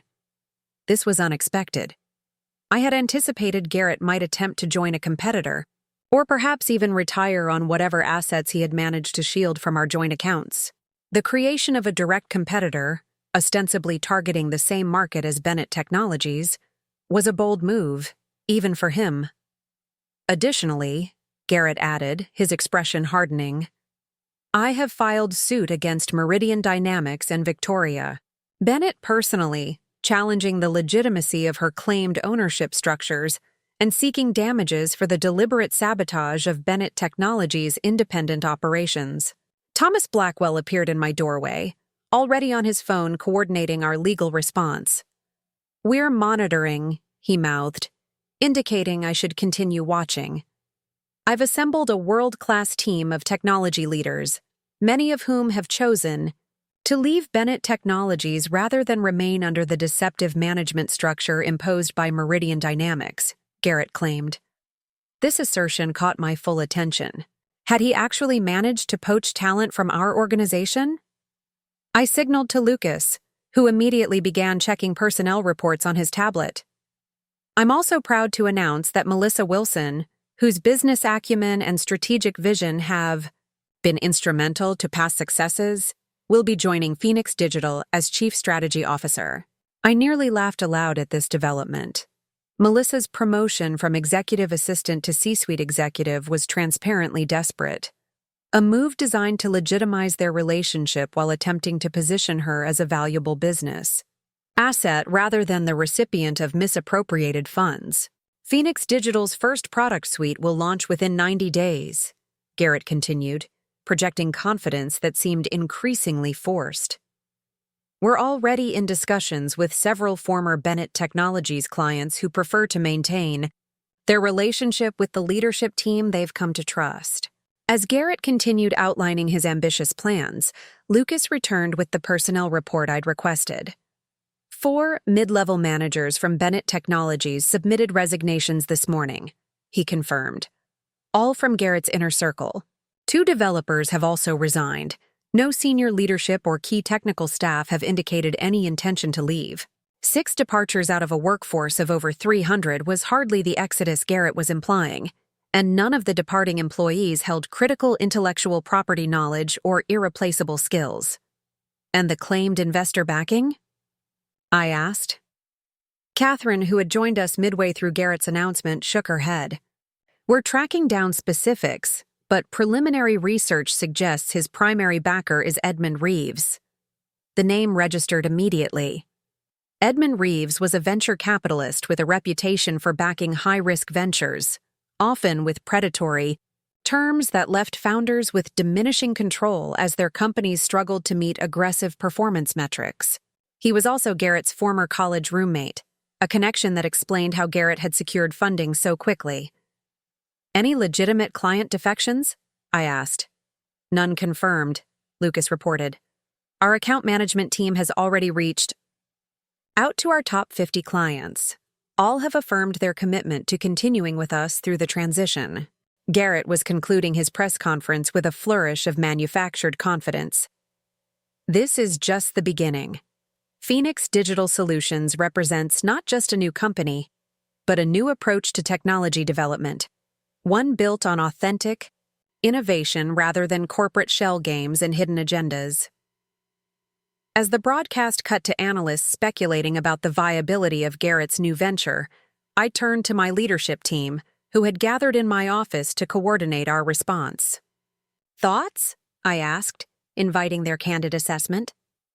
"It's a desperation play," Thomas said immediately. "The lawsuit has no merit. We've documented every aspect of Meridian's ownership structure meticulously. It's designed to create uncertainty in the market and perhaps pressure us into a settlement." "The talent loss is minimal," added our HR director, Alicia Mendez. "The departing employees were all personally loyal to Garrett rather than integral to operations. We've already identified internal candidates for their positions." "The client threat is similarly overstated," confirmed our head of sales, Daniel Slabres. Park. "We've actually received inquiries from 3 potential new enterprise clients who were impressed by the technical sophistication revealed in your Wall Street Journal interview." I nodded, processing these assessments while considering our strategic options. Garrett's move was bolder than I had anticipated, which suggested he had secured more resources than we initially thought possible. While his immediate threat level was low, underestimating his capacity for disruption would be a mistake I refused to make. "We need a 3-tiered response," I decided. "First, legal containment. Thomas, prepare a comprehensive rebuttal to his lawsuit claims, coupled with our own action regarding the misappropriated funds. Second, market reassurance. Catherine, draft a statement affirming our financial stability and technology roadmap. Third, talent protection. Alicia, implement the enhanced retention packages we discussed for our key technical staff." As the team dispersed to execute these directives, I turned to Lucas. "Get me everything you can find on Phoenix Digital Solutions, Incorporation. Documents, office lease agreements, job postings, domain registrations. I want to understand exactly what we're dealing with." The afternoon devolved into a flurry of strategic planning and crisis management. By evening, we had assembled a clear picture of Garrett's hasty new venture. Phoenix Digital had been incorporated just 2 days after the revelation, with initial funding of $5 million from Reeves Venture Capital. They had leased temporary office space in the downtown tech corridor and were actively recruiting through specialized headhunters. What they lacked, critically, was any proprietary technology. Garrett's non-compete agreement with Bennett Technologies prevented him from directly replicating our product offerings, and his technical knowledge was insufficient to develop truly novel solutions without significant support. "He's building on sand," Catherine observed as we reviewed the intelligence our team had gathered. "Without access to Meridian's R&D resources, he can't possibly deliver on the timeline he's promised. Unless he's found another source of technical expertise," I countered, unwilling to dismiss the threat entirely. "Check if any of our competitors have unusually active hiring freezes or unexplained project delays. Garrett may be attempting to establish a shadow partnership." As the workday concluded, I faced the prospect of returning to the house I had shared with Garrett for 15 years. Our legal teams were negotiating temporary arrangements while the divorce proceedings advanced, but for now, we were awkwardly sharing the property on an alternating schedule. Tonight was my designated time at the residence. The drive to the hillside home offered a rare moment of solitude to process the personal implications of the day's developments. Garrett's press conference had shifted our conflict from private betrayal to public business rivalry. In some ways, this transition simplified matters. Professional competition followed clear rules and expectations, unlike the murky, emotional terrain of a dissolving marriage. As I approached the house, I noticed unfamiliar cars parked in the driveway, a clear violation of our temporary agreement. Tensing, I considered turning around and returning to my private apartment, but professional concerns overrode personal discomfort. If Garrett was misusing our home for business purposes related to Phoenix Digital, I needed to document the impropriety. I parked on the street and approached cautiously, keying in the security code. As the front door opened, voices drifted from the living room, Garrett's distinctive timbre accompanied by several others I didn't immediately recognize. "The architectural plans are solid, but we need to accelerate the development timeline," Garrett was saying. "Westfield will have a countermove prepared within days, and we need to establish market presence before they can fully consolidate their position." I remained in the foyer, out of sight, but within earshot, as the conversation continued. "The capital structure Reeves is proposing gives us very little runway," a woman's voice responded. Melissa, I presumed. "If we miss the 90-day launch window, the terms become punitive." "We won't miss it," Garrett insisted with familiar overconfidence. "Once Harrison completes the core module reverse engineering, we'll have everything we need to build a competitive platform." The name registered immediately. Jason Harrison had been a developer at Bennett Technologies until his departure 6 months ago, ostensibly to pursue graduate studies. His access to our systems had been properly terminated, but his knowledge of our architecture would be valuable to a competitor attempting to create similar solutions without violating patents. "And the lawsuit?" a male voice inquired. "Is that a genuine strategy or just a distraction tactic?" "Both," Garrett replied. "We don't need to win. We just need to create enough uncertainty to make Meridian's leadership cautious. Every day they spend responding to legal challenges is a day they're not focused on blocking our market entry." I'd heard enough. Still undetected, I retreated silently to my car and drove away, immediately calling Thomas from my secure line. "Garrett is using our home for Phoenix Digital business meetings," I reported. "More importantly, he's working with Jason Harrison on what sounds like reverse engineering of our core systems. We need to revisit our intellectual property protections immediately." Thomas's response was immediate and decisive. "I'll have papers filed by morning for exclusive possession of the residence based on improper use and potential corporate espionage. As for Harrison, we'll add him to the injunction request and expedite our code review to identify any vulnerabilities he might exploit." By the time I reached my private apartment, a sleek downtown space I'd maintained under Tori Westfield's name for years, a comprehensive response plan was taking shape. The key to countering Garrett's desperate gambit wouldn't be matching his aggressive posturing, but rather leveraging our substantial advantages in resources, talent, and legitimate innovation. I spent the remainder of the evening working from my home office, coordinating with key team members and refining our strategy. Around midnight, as I was reviewing the final drafts of our legal filings, a notification appeared on my secure tablet, an attempted access to my personal cloud storage account from an unrecognized device. The system had automatically blocked the intrusion, but the attempt itself was concerning. A quick trace confirmed my suspicion. The access attempt had originated from the IP address associated with my shared home with Garrett. This digital intrusion crossed a line from business competition into personal violation. It also potentially constituted a federal crime depending on the specific methods used. I immediately contacted our cybersecurity team, who initiated enhanced monitoring protocols across all my personal and professional accounts. As dawn approached, bringing with it the promise of another day of strategic maneuvering, I found myself reflecting on Garrett's increasingly desperate tactics. His pattern was becoming clear. Having lost the advantages of position and resources, he was attempting to compensate through aggression and shortcuts. This approach revealed something fundamental about our differing approaches to business and life. While I had built Meridian methodically over years, establishing solid foundations before each expansion, Garrett had always sought the quickest path to visible success, prioritizing appearance over substance. Phoenix Digital epitomized this philosophy, a hastily assembled facade promising innovations it had no capacity to deliver, backed by funding with terms that would ultimately undermine any potential for sustainable growth. By morning, our counteroffensive was fully deployed. The court had granted our emergency motion for exclusive possession of the shared residence based on evidence of improper business use and potential corporate espionage.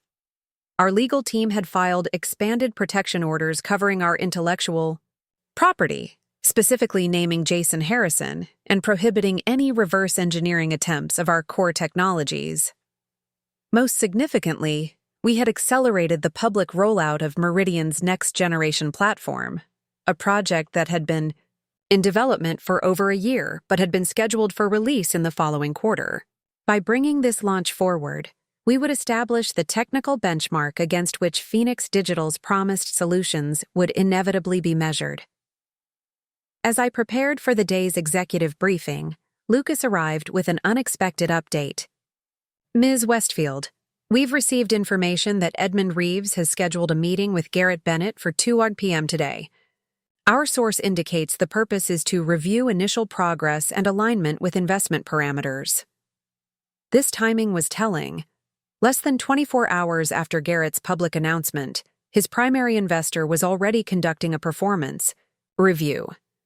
The pressure Garrett faced was mounting by the hour, pushing him toward increasingly desperate and potentially self-destructive actions. Monitor the situation, but maintain our focus on execution rather than reaction, I instructed. Garrett's relationship with his investors is his concern, not ours. The morning's financial news provided further validation of our strategic approach. Meridian stock had opened slightly down following Garrett's announcement, but had recovered, and strengthened by mid-morning as analysts digested our measured response and accelerated product roadmap. The market, it seemed, was not persuaded by Garrett's grandiose claims. As I stood before Meridian's expanded leadership team to begin our morning briefing, I felt a calm confidence that had been absent in the chaotic days immediately following the revelation. The path forward was becoming increasingly clear, not just for the company, but for me personally. Phoenix Digital's emergence changes nothing about our fundamental strategy, I told the assembled executives. We continue to build on our core strengths, technical innovation, client relationship excellence, and operational efficiency. Garrett Bennett may make headlines with bold promises, but we will answer with tangible results and sustainable growth. The team's response reflected their growing confidence in our unified direction.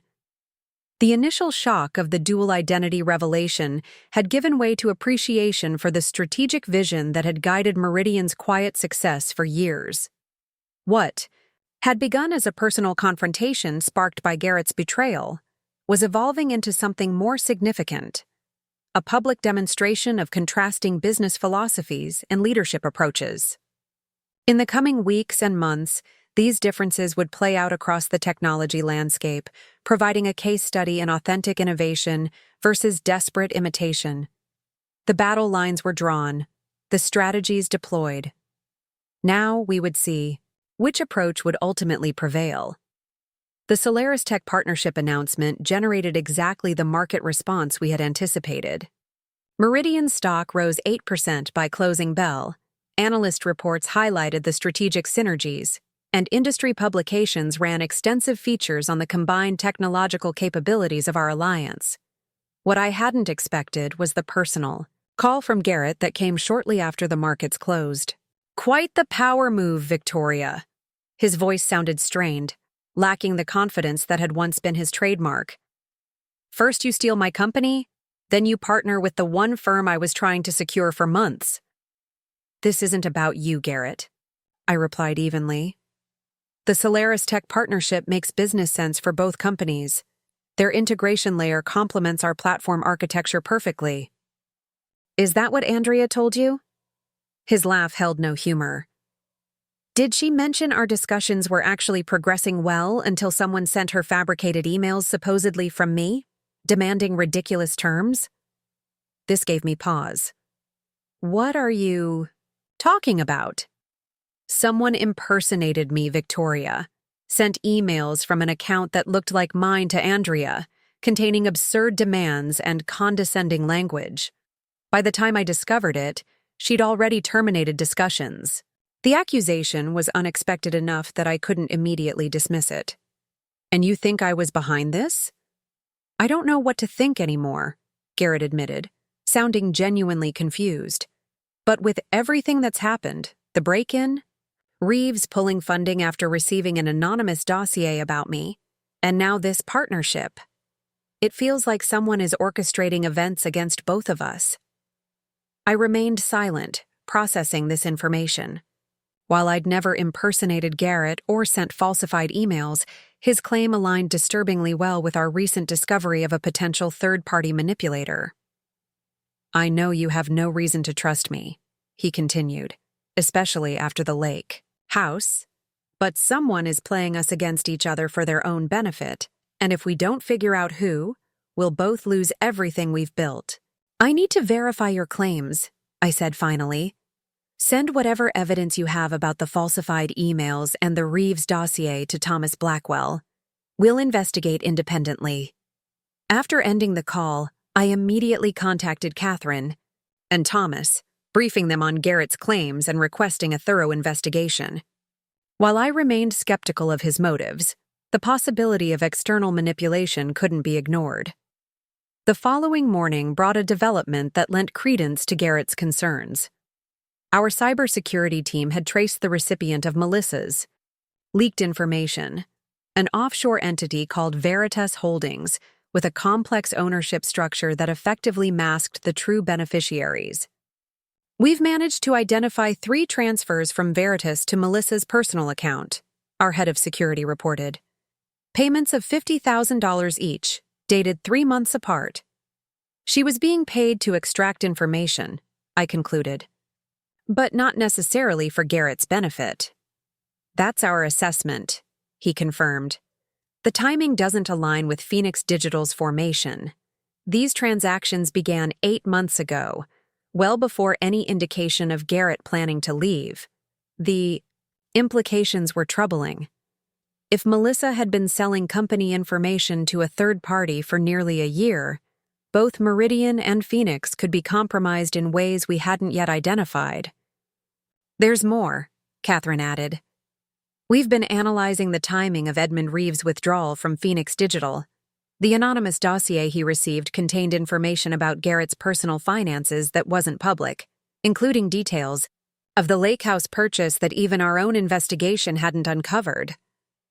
Information only Melissa would have," I realized. "Exactly.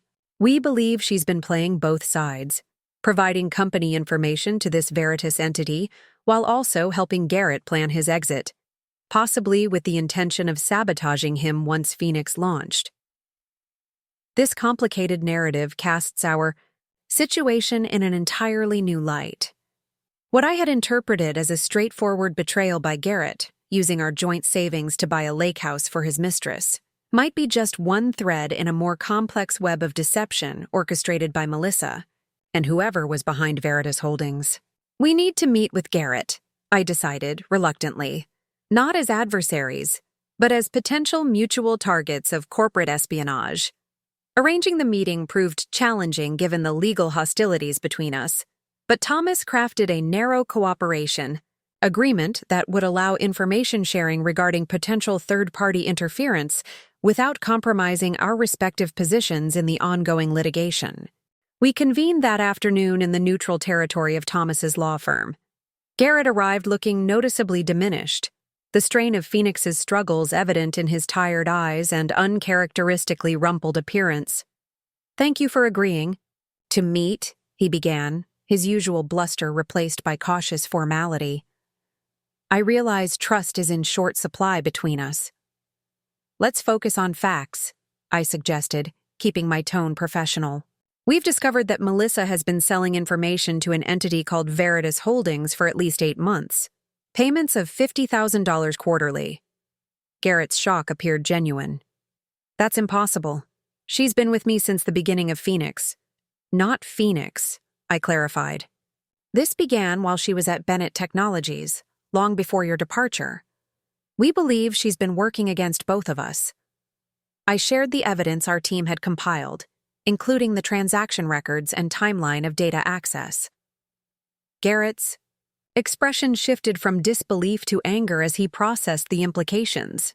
"The lake house," he said finally. "That wasn't my idea. It was hers. She found the property, handled all the paperwork. I just provided the funds." "Our joint savings," I reminded him sharply. "Yes," he acknowledged, having the grace to look ashamed. "I'm not denying the affair or the poor judgment, but the specific timing and choice of property, that was all Melissa's initiative." "You're suggesting she deliberately engineered a situation that would trigger my discovery of the transaction?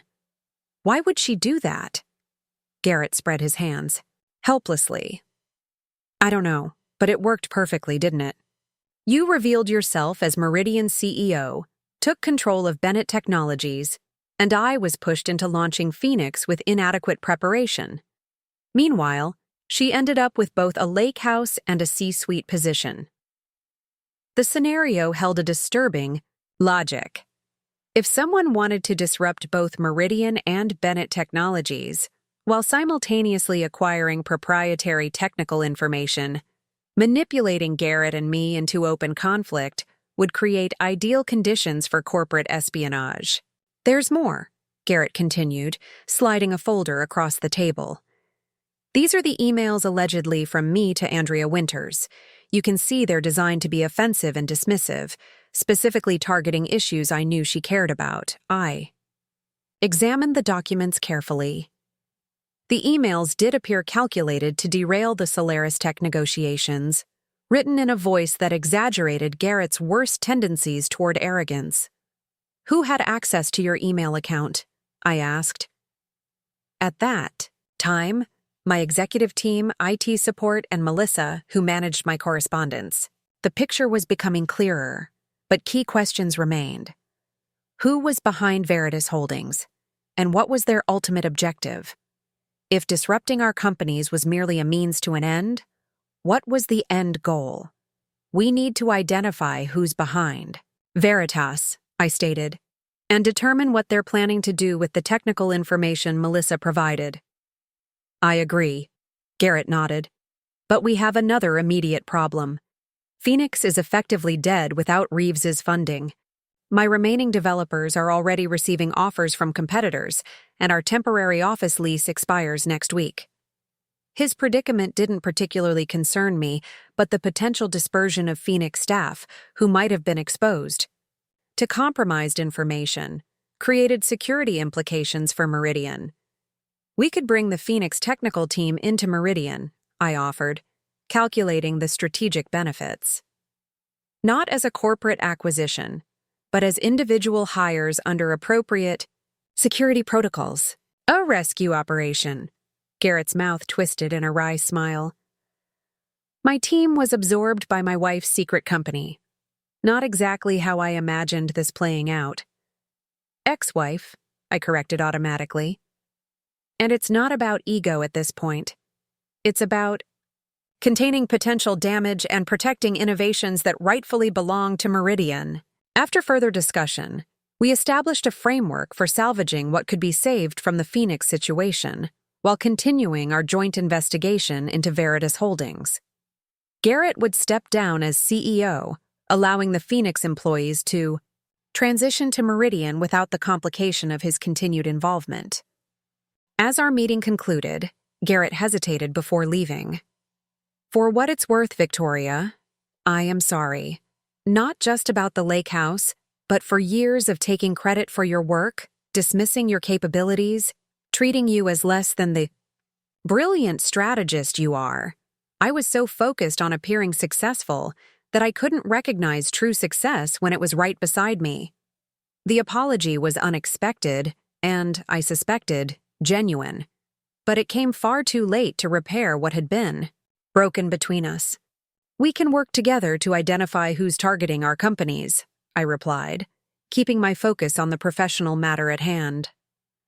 The personal aspects of our separation are better addressed through our respective attorneys. Back at Meridian headquarters, I convened an expanded security team to accelerate our investigation into Veritas Holdings.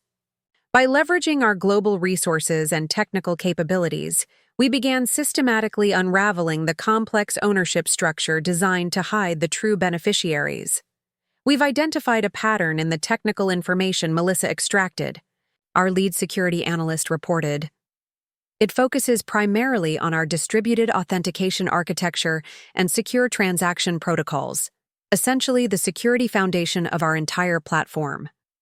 What could someone do with that specific information? I asked, though I already suspected the answer.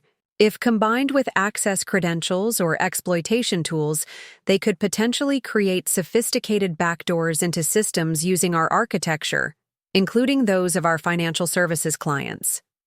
The implications were chilling. Meridian's client base included major banks, investment firms, and payment processors. A security compromise could have far-reaching consequences beyond our immediate business concerns. Expand the investigation to include all access logs for our financial sector implementations, I directed, and alert our key clients to implement additional security monitoring without creating public panic. As evening approached, Catherine arrived with another troubling development. We've been analyzing Melissa's communication patterns and discovered regular meetings at a coffee shop near her apartment with someone who matches the description of Martin Cooper. The name triggered immediate recognition. Martin Cooper had been CTO of Tech Dynamics, our largest competitor, until his abrupt departure 6 months earlier amid rumors of ethical concerns about their new security platform. Cooper supposedly left the industry, I noted. Went into early retirement after his separation from Tech Dynamics. Apparently not, Catherine replied. Our facial recognition software identified him with 92% certainty from security cameras at the coffee shop. Multiple meetings with Melissa over the past 4 months. The connection to Tech Dynamics added a new dimension to our investigation. Their recent launch of an unhackable financial services platform had been met with skepticism from security experts who questioned how they had overcome certain fundamental challenges. Challenges that Meridian's proprietary authentication architecture had uniquely solved. Check if Cooper has any connection to Veritas Holdings, I instructed, and compile everything we have on Tech Dynamics' new platform launch. I want a technical comparison with our own systems. By the following morning, our team had assembled compelling evidence suggesting Tech Dynamics had incorporated elements of Meridian's proprietary security architecture into their new platform, likely based on information provided by Melissa through Martin Cooper. More disturbing was the discovery of test transactions indicating someone had already attempted to exploit potential backdoors in systems using components derived from our compromised architecture. The attempt was blocked by our secondary security layers, our chief security officer explained. But the approach demonstrated intimate knowledge of our design. They're probing for weaknesses in our client implementations. The situation had escalated beyond corporate espionage to potential criminal activity targeting financial systems. After consulting with Thomas and our executive team, I made the difficult decision to contact federal authorities, specifically the FBI's Cyber Division. This will become public, Thomas warned. Once the FBI gets involved, we lose control of the narrative. I understand, I acknowledged. But the potential damage extends beyond Meridian now. If compromised versions of our security architecture have been implemented in financial systems, we have an obligation to address the vulnerability before it can be exploited. Within hours of our report, federal agents had established operations centers at both Meridian and Tech Dynamics headquarters. Melissa's residence was placed under surveillance, and attempts were made to locate Martin Cooper, who had apparently vacated his apartment 3 days earlier. The investigation quickly expanded as forensic analysis of Melissa's devices revealed connections to a sophisticated network of financial hackers known to law enforcement. The group had previously specialized in ransomware attacks, but appeared to be evolving toward more strategic infiltration of financial infrastructure. They were playing a long game, the lead FBI agent explained during our briefing. Using corporate, espionage and manipulated conflicts between competitors to gain access to proprietary security architectures. The lake house purchase that triggered your confrontation with Mr. Bennett appears to have been deliberately timed to create maximum disruption. This confirmation of our suspicions brought little satisfaction.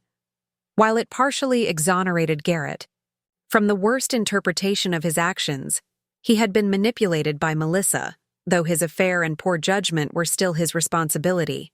It also revealed how thoroughly we had both been played by external forces.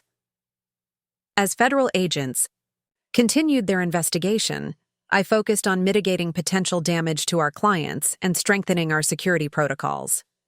The Solaris Tech partnership proved particularly valuable in this effort, as their complementary expertise helped identify and address potential vulnerabilities in our combined systems. 3 days into the federal investigation, Melissa was taken into custody while attempting to board a flight to the Cayman Islands using a passport under an assumed name. Martin Cooper remained at large, but international law enforcement had been alerted to watch for him at border crossings and transportation hubs.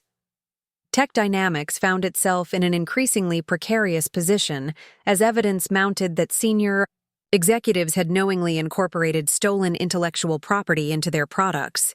Their stock plummeted as clients began migrating to more secure competitors, including Meridian. Amid this industry upheaval, I received an unexpected message from Garrett requesting another meeting, this time without lawyers present. "I've been offered a position," he told me when we met at a quiet restaurant away from media attention. "Chief Business Development Officer at a startup in Austin. Nothing to do with our industry or technical space." "A fresh start," I observed. "Probably wise under the circumstances." He nodded, looking more at peace than I had seen him since our confrontation. "The past months have been clarifying. I've had to recognize how much of my success was built on your work, how I consistently undervalued your contributions while overestimating my own. And now?" I asked, curious about his perspective after the dramatic collapse of his ambitions. "Now I'm starting over with a more accurate assessment of my actual strengths and weaknesses," he replied with unexpected humility. "I'm good with people, at building relationships and opening doors. I'm not a technical visionary or a strategic genius, and I'm definitely not CEO material, at least not yet." The self-awareness was new and, I suspected, hard-won through repeated failures and public humiliation. While it couldn't undo the damage of our broken marriage, it suggested Garrett might actually grow from this experience. "I wish you success." "In Austin," I said sincerely. "A clean break would be best for both of us." As our brief meeting concluded, Garrett handed me an envelope. "I've signed the divorce settlement as proposed by your attorneys. No contests, no further claims. The lake house has been transferred back to your control, and I've returned everything from our home that might have sentimental value to you." The envelope also contained a handwritten letter that I chose not to read in his presence, tucking it away for later consideration. "Thank you," I said simply. "I hope Austin brings you what you're looking for." As Garrett walked away, I felt an unexpected sense of closure. The man I had married, ambitious, charming, and fatally overconfident, had been humbled by circumstances partly of his own making and partly orchestrated by others. The woman I had been, hiding my true capabilities while enabling his delusions, was similarly gone, replaced by someone who could lead openly and authentically. We had both been manipulated by external forces with their own agendas, but the resulting revelations had perhaps been necessary catalysts for growth and self-discovery. In exposing our vulnerabilities, they had also revealed our true strengths and capacities. The chapter of Victoria and Garrett Bennett was ending, but the story of Tori Westfield and Meridian Dynamics was just beginning its most exciting phase. 1 month after the FBI intervention, the technology sector was still reeling from what the media had dubbed the Meridian conspiracy. Tech Dynamics faced multiple federal indictments, with 3 senior executives charged with industrial espionage, wire fraud, and conspiracy. Melissa remained in custody, cooperating with authorities in exchange for potential leniency. Martin. Cooper had been apprehended in Singapore attempting to access offshore accounts linked to Veritas Holdings. Through it all, I had focused on 3 priorities: protecting our clients, stabilizing our operations, and recalibrating our security architecture. To address any remaining vulnerabilities, the crisis had paradoxically strengthened Meridian's market position, as our transparent handling of the security concerns earned trust from both existing and prospective clients. "The quarterly numbers are exceptional," Catherine reported during our executive review. "Client retention at 98.7%, new contracts up 32% from projections, and our stock has fully recovered from the initial volatility when the federal investigation went public. The Solaris Tech integration is exceeding expectations as well," added Daniel Park, our head of sales. "Their technical team has already identified 3 new market opportunities for joint solutions." The partnership with Solaris Tech had indeed proven fortuitous beyond its strategic business value. Their security experts had helped us identify and neutralize subtle backdoors embedded in systems that had incorporated compromised components, potentially preventing catastrophic exploits. In the financial sector, "What's the status of the former Phoenix team?" I asked, turning to Alicia from HR. "Integration is proceeding smoothly," she responded. "We've retained 12 of their 15 technical staff. Their expertise actually complements our existing teams quite well." The absorption of Phoenix's technical talent had been a pragmatic solution to multiple challenges. It contained potential security risks from dispersed knowledge while bringing valuable skills into Meridian. That these developers had initially followed Garrett to his ill-fated venture suggested loyalty and risk tolerance, qualities that, properly channeled, could benefit our more established organization. "And the lake house property?" I inquired, addressing the final loose end from the entire affair. "The transfer back to company ownership is complete," Thomas confirmed. "Given its potential connection to ongoing criminal investigations, we've maintained it vacant, but secured." The Tahoe property that had triggered this entire cascade of events now stood empty, a physical reminder of how a seemingly personal betrayal had masked a sophisticated corporate conspiracy. I had considered selling it immediately, but ultimately decided to wait until the federal case concluded to avoid complications. As the meeting adjourned, Lucas reminded me of my afternoon commitment, a scheduled interview with Forbes for their Visionary Leadership series. The publication had approached us after the federal investigation revealed not only my dual identity, but also Meridian's pivotal role in exposing the financial system vulnerability.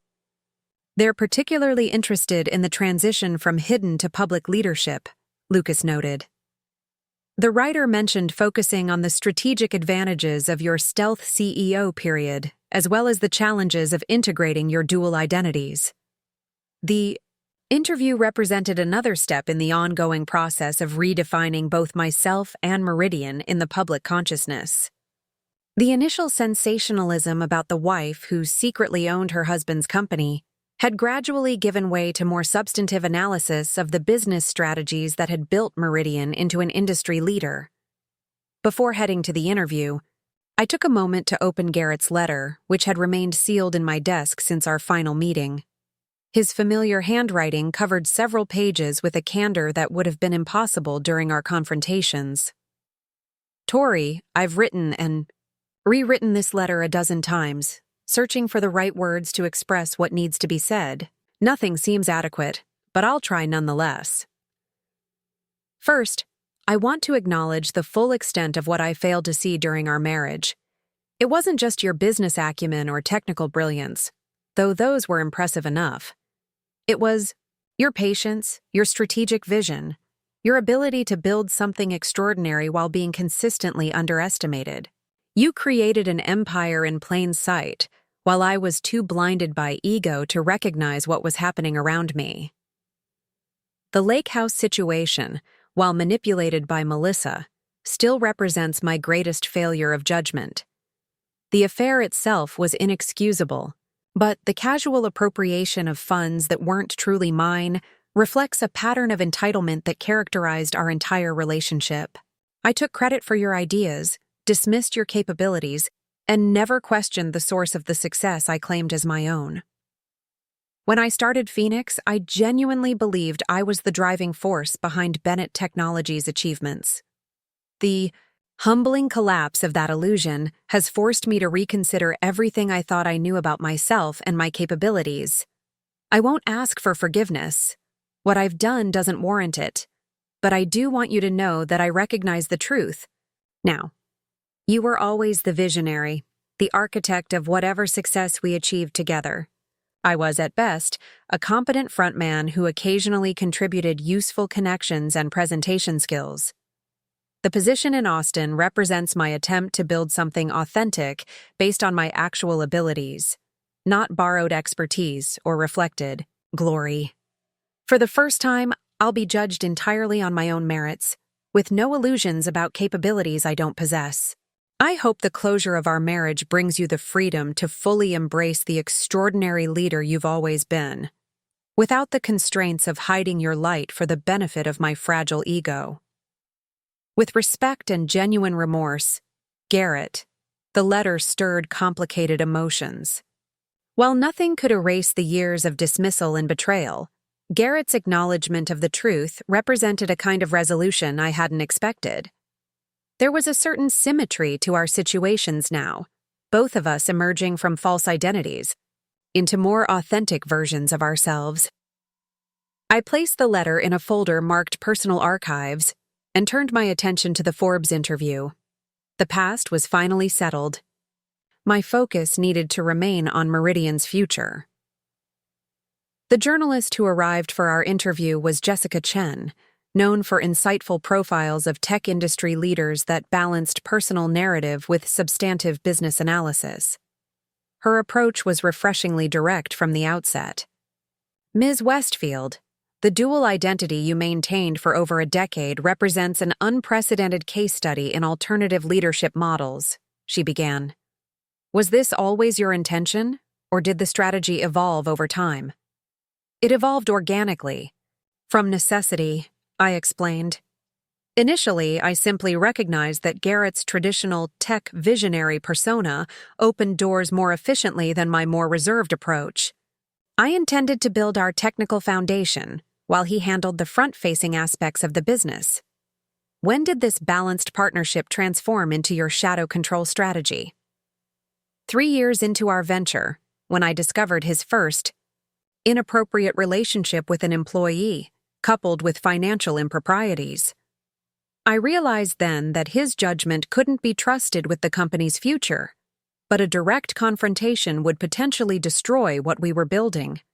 Jessica's questions continued, exploring the practical mechanisms of maintaining control through proxy board members, the technical innovations that had formed Meridian's core value proposition, and the personal toll of sustaining a dual identity for so many years.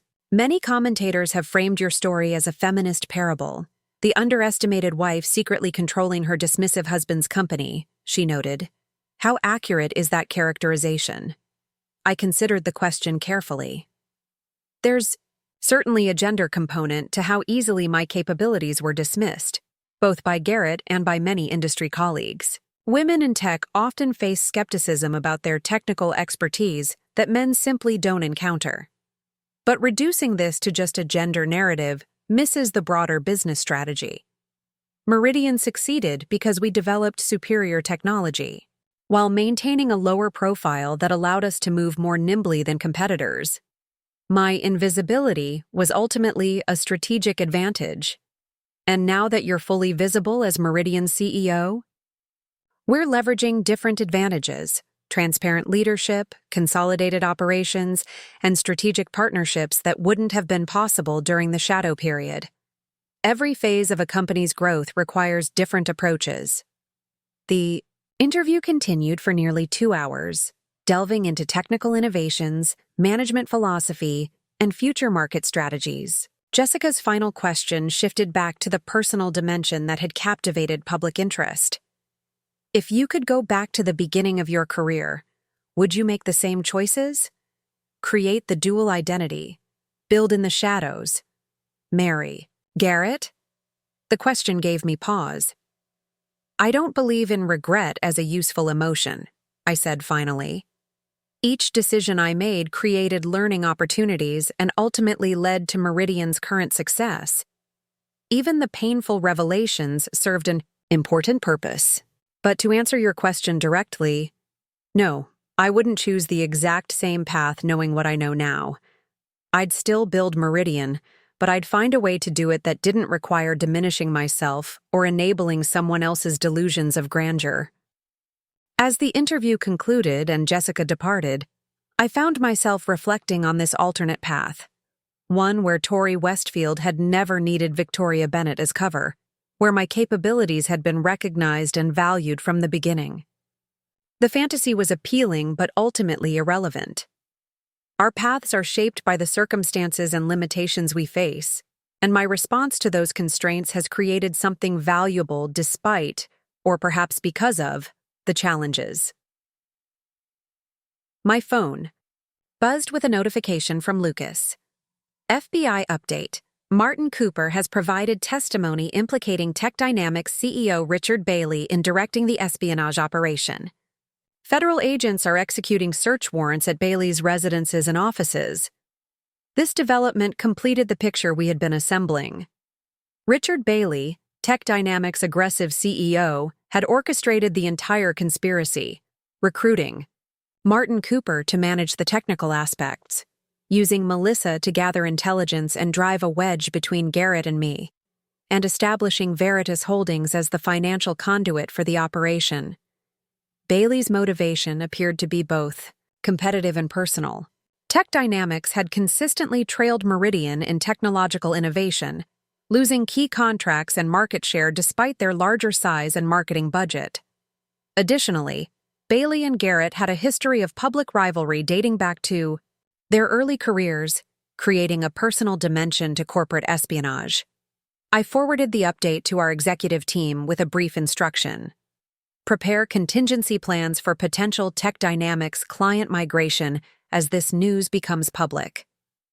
The collapse of our largest competitor under federal indictment created both opportunities and responsibilities for Meridian. While we stood to gain significant market share, we also needed to ensure stability in the broader technology ecosystem, particularly for critical financial infrastructure that relied on our respective systems. That evening, as I reviewed preliminary transition plans for potentially onboarding Tech Dynamics clients, Catherine called with an unexpected development. The FBI just contacted us regarding the Tahoe property, she reported. They've discovered a hidden server room built into the basement during recent renovations. Based on preliminary evidence, it may have been intended as a secure location for storing and processing the stolen technical information. The revelation added another layer to Melissa's manipulation. The lake house hadn't merely been an extravagant gift from a deceived husband to his mistress. It had been strategically selected and modified to serve as an operational base for industrial espionage. They're requesting access to the property. Immediately, Catherine continued. Thomas is preparing the necessary authorizations. Tell them they have our full cooperation, I confirmed. And send our technical security team to assist with any systems analysis. The lake house that had triggered my discovery of Garrett's betrayal now emerged as the physical nexus of the entire conspiracy, a fitting symbol of how personal and professional deceptions had intertwined throughout this complex situation. 2 days later, I stood in that same house, now transformed into an FBI evidence collection site. Agents moved methodically through the space, documenting the sophisticated infrastructure hidden beneath the luxurious vacation home. The server setup is state-of-the-art, the FBI's technical lead explained as we observed their work. Isolated, power supply, military-grade encryption, satellite uplink independent of local networks. Whoever designed this was planning for extensive data processing with minimal risk of detection. And all this was built during regular renovations? I asked, still processing the audacity of the scheme. According to contractor records, the work was disguised as wine cellar construction and home automation infrastructure. The contractors appear to have been unaware of the actual purpose. As I surveyed the property that had featured so prominently in this saga, I felt a sense of resolution beginning to take shape.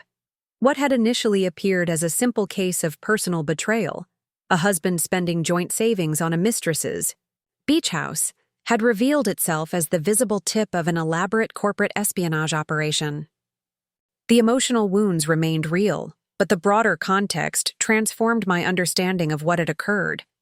Garrett and I had both been manipulated, our personal weaknesses exploited to further someone else's agenda. His vanity and susceptibility to flattery, my tendency to work in isolation rather than confronting problems directly, these had created the perfect conditions for external exploitation. We'll need another week to complete our analysis, the FBI agent concluded. After that, the property can be released back to your control. Thank you, I replied. Please keep us informed of any findings relevant to our security protocols. As I prepared to leave, I took one final look at the lake house with its stunning views of Tahoe's crystal waters. Despite its beauty, the property was now irreparably tainted by its role in both personal and corporate deception. I had already decided its fate. The property will be sold once it's released, I informed Catherine as we departed. The proceeds will establish a cybersecurity scholarship fund for women entering the technology field. It seemed fitting that something created for deception would be transformed into an instrument for education and empowerment. The symmetry offered a kind of poetic justice that legal proceedings alone could never provide. Back at Meridian headquarters, the work of rebuilding and expanding continued with renewed purpose. The Solaris Tech partnership was flourishing. Our accelerated product launch had exceeded market expectations, and the integration of former Phoenix developers had brought fresh perspectives to our technical teams. Most importantly, I was finally operating as my complete self, no longer divided between Victoria Bennett and Tori Westfield, but fully integrated as the leader I had always been beneath the carefully maintained facade. The journey from hidden controller to public CEO had been neither straightforward nor painless, but the resulting transformation, both personal and professional, had created something stronger and more authentic than would have been possible otherwise. As night fell over the city, I stood at my office window surveying the skyline where Meridian's logo now shone prominently on our headquarters building. The path forward was clearer than it had ever been, illuminated by hard-won wisdom and freed from the shadows of deception. The empire I had built in secret could now grow in the light, guided by the uncompromised vision that had sustained it, through years of operation in the shadows. 6 months after the FBI investigation became public, the technology landscape had been permanently altered. Tech Dynamics, once our largest competitor, had effectively collapsed under the weight of federal indictments and client exodus. Richard Bailey faced 20 years in federal prison for his role orchestrating the corporate espionage operation. Melissa had negotiated a reduced sentence in exchange for extensive cooperation, providing authorities with detailed information about the entire conspiracy. Meridian, meanwhile, had emerged stronger than ever. Our consolidated operations under unified leadership had accelerated innovation timelines, strengthened client relationships, and created unprecedented growth opportunities. The third quarter results exceeded all projections, Catherine announced during our executive review. Revenue up 42% year-over-year, client retention at 99.3%, and our stock price has doubled since the pre-revelation baseline. The analyst. Reports are particularly noteworthy, added Daniel from sales. They're highlighting our technology architecture as the new industry standard for secure enterprise systems. The Solaris Tech partnership had blossomed into a full strategic alliance, with joint development teams creating integrated solutions that neither company could have achieved independently. Andrea Winters and I had established a productive leadership dynamic that leveraged our complementary strengths. Her technical innovation paired with my strategic vision and operational expertise. The lake house sold yesterday, Thomas reported, changing the subject to one final piece of unfinished business. Full asking price, all cash offer from a tech executive from Seattle. The proceeds have been transferred to the foundation account. As instructed. The Victoria Westfield Foundation for Women in Technology had been established with the $2.1 million from the Lake House sale, focusing on cybersecurity scholarships and mentorship programs for women entering the field. The foundation represented my commitment to addressing the systemic issues that had shaped my own career journey, creating pathways for talented women to advance without needing to operate from the shadows as I had done. The first scholarship. Recipients have been selected, Alicia confirmed. 20 young women from diverse backgrounds, all pursuing degrees in cybersecurity or related fields. The mentorship matching process is underway. As the meeting concluded, Lucas reminded me of the day's most significant commitment, the keynote address at the National Women in Technology Conference. The invitation had come as a direct result of the public revelation of my story, with the conference organizers citing the inspirational potential of my journey from hidden architect to visible leader. Your speech is loaded into the teleprompter, Lucas confirmed.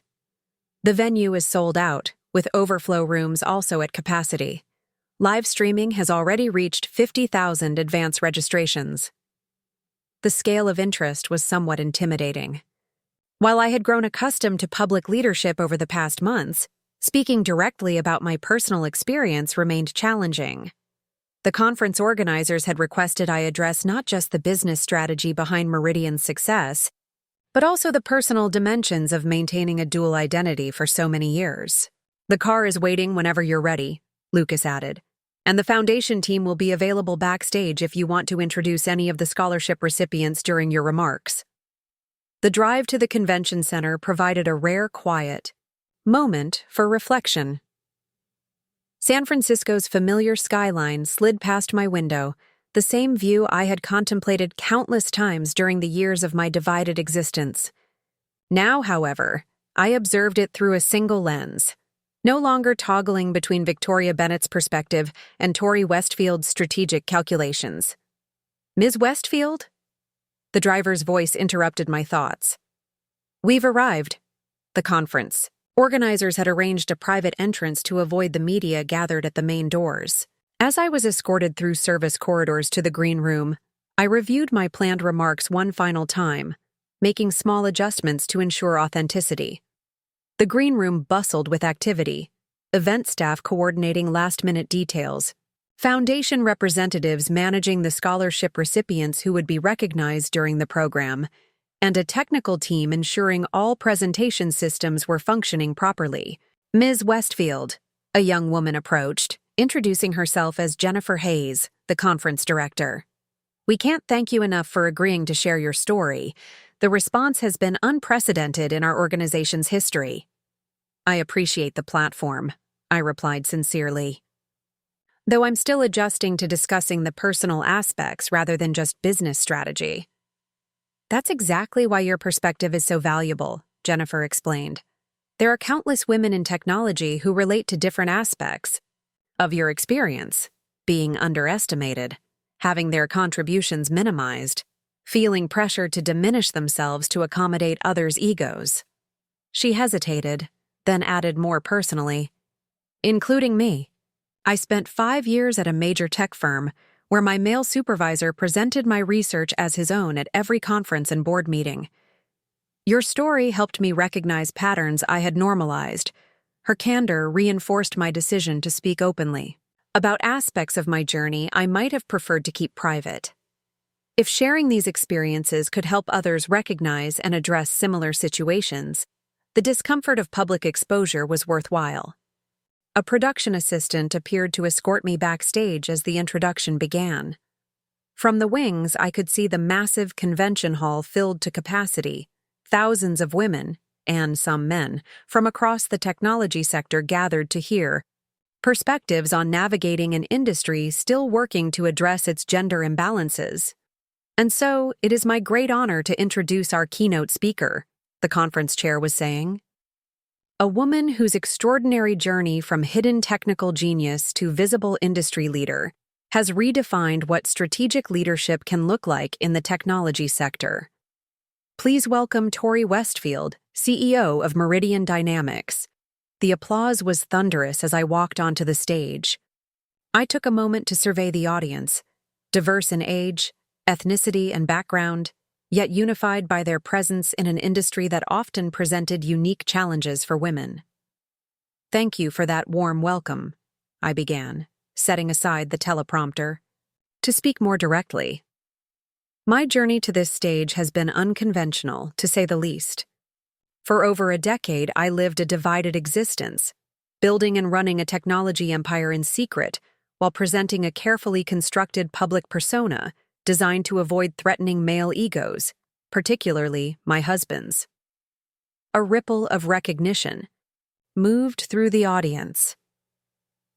The public narrative that emerged when these circumstances came to light focused predominantly on the sensational aspects: the wife who secretly owned her husband's company, the dramatic revelation triggered by his misuse of joint funds to purchase a lake house for his assistant. I paused, allowing the familiar outline of the story to register.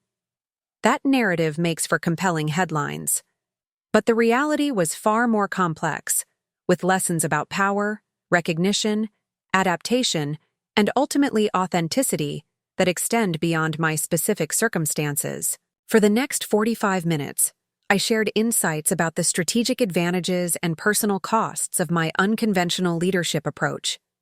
I discussed how being underestimated had created opportunities for quiet innovation, how isolation had fostered resilience, and how the need for secrecy had ultimately shaped both Meridian's corporate culture and my own leadership philosophy.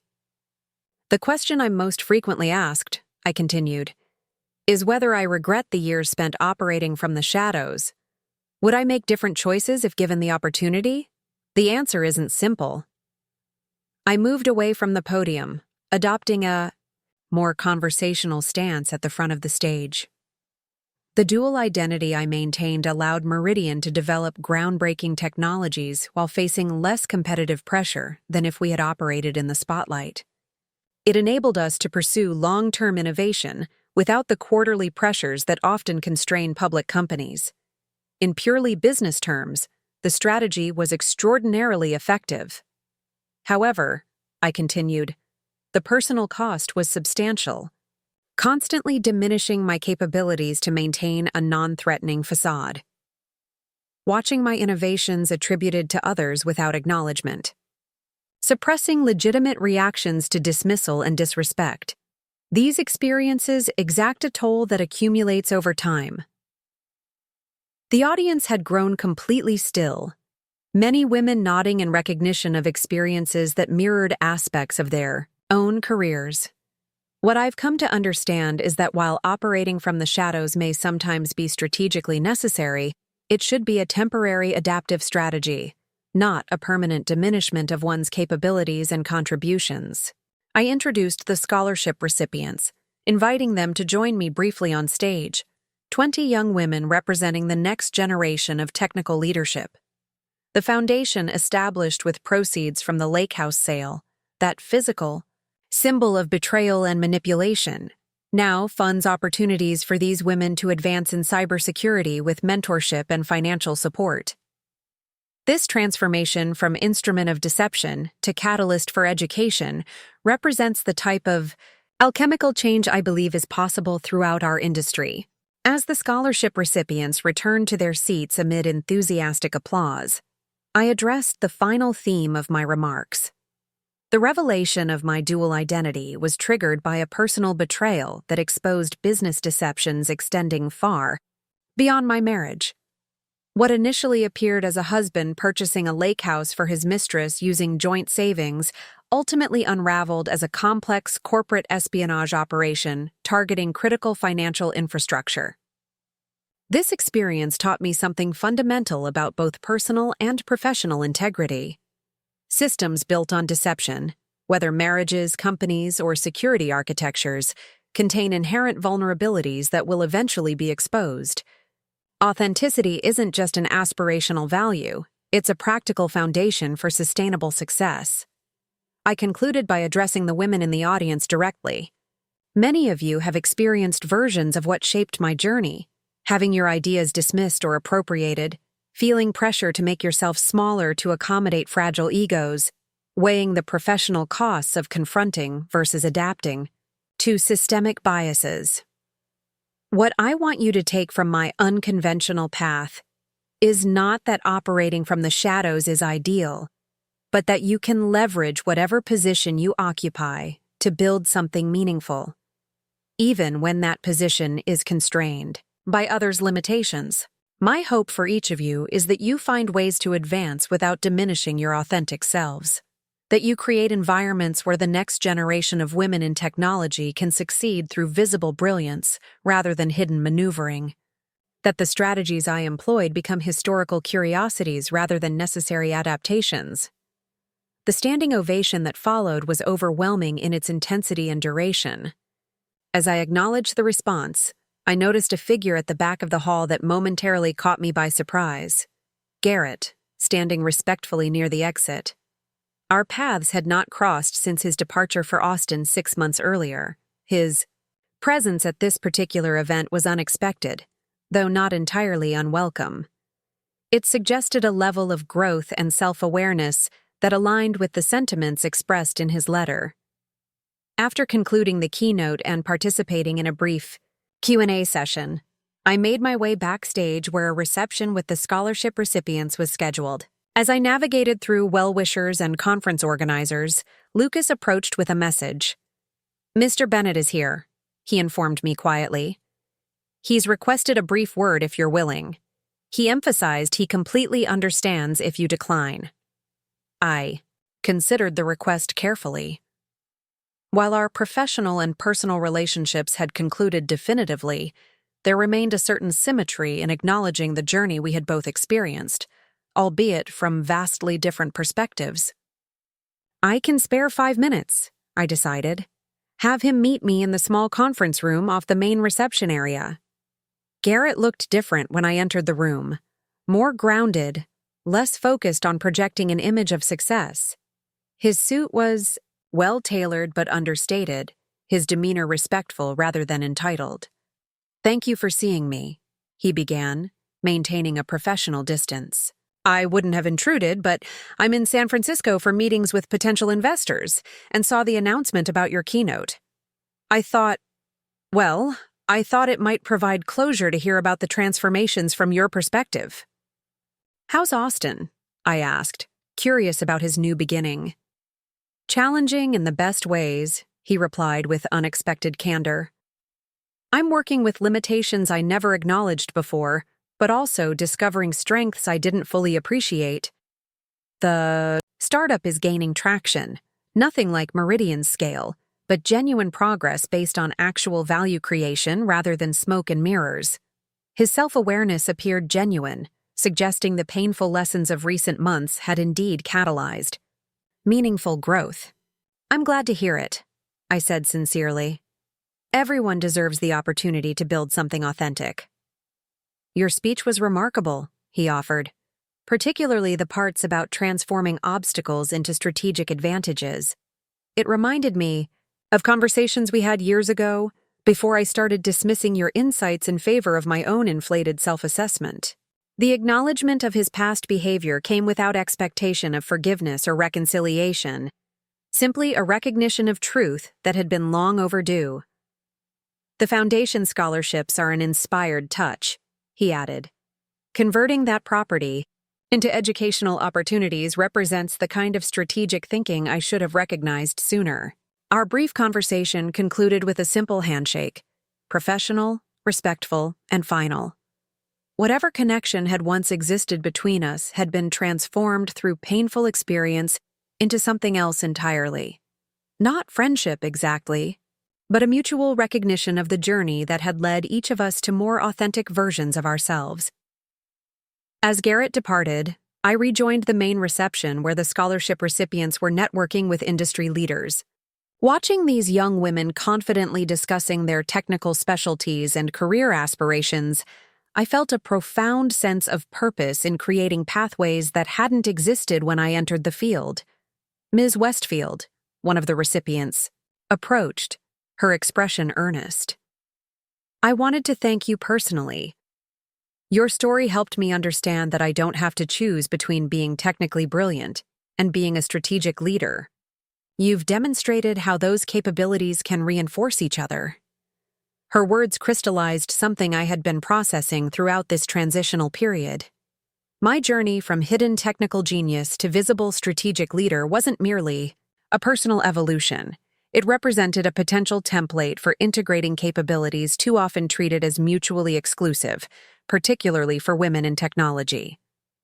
Later that evening, as I returned to Meridian headquarters to review final details for the following day's product launch, I paused in the lobby where the company timeline displayed our key milestones. The newest edition acknowledged the integration of Bennett Technologies and unified leadership under founder Tori Westfield, clinical phrases that barely hinted at the dramatic circumstances behind these developments. Yet the simplified, corporate history served its purpose. The messy, complicated, painful process of transformation had been distilled into its essential outcome: a stronger, more integrated organization poised for its next phase of growth.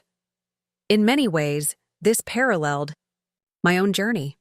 The complex emotions, strategic calculations, and difficult choices that had shaped my path were ultimately less important than the integrated leader who had emerged from that process, someone capable of driving innovation, inspiring teams, and creating opportunities for others without diminishing her own capabilities.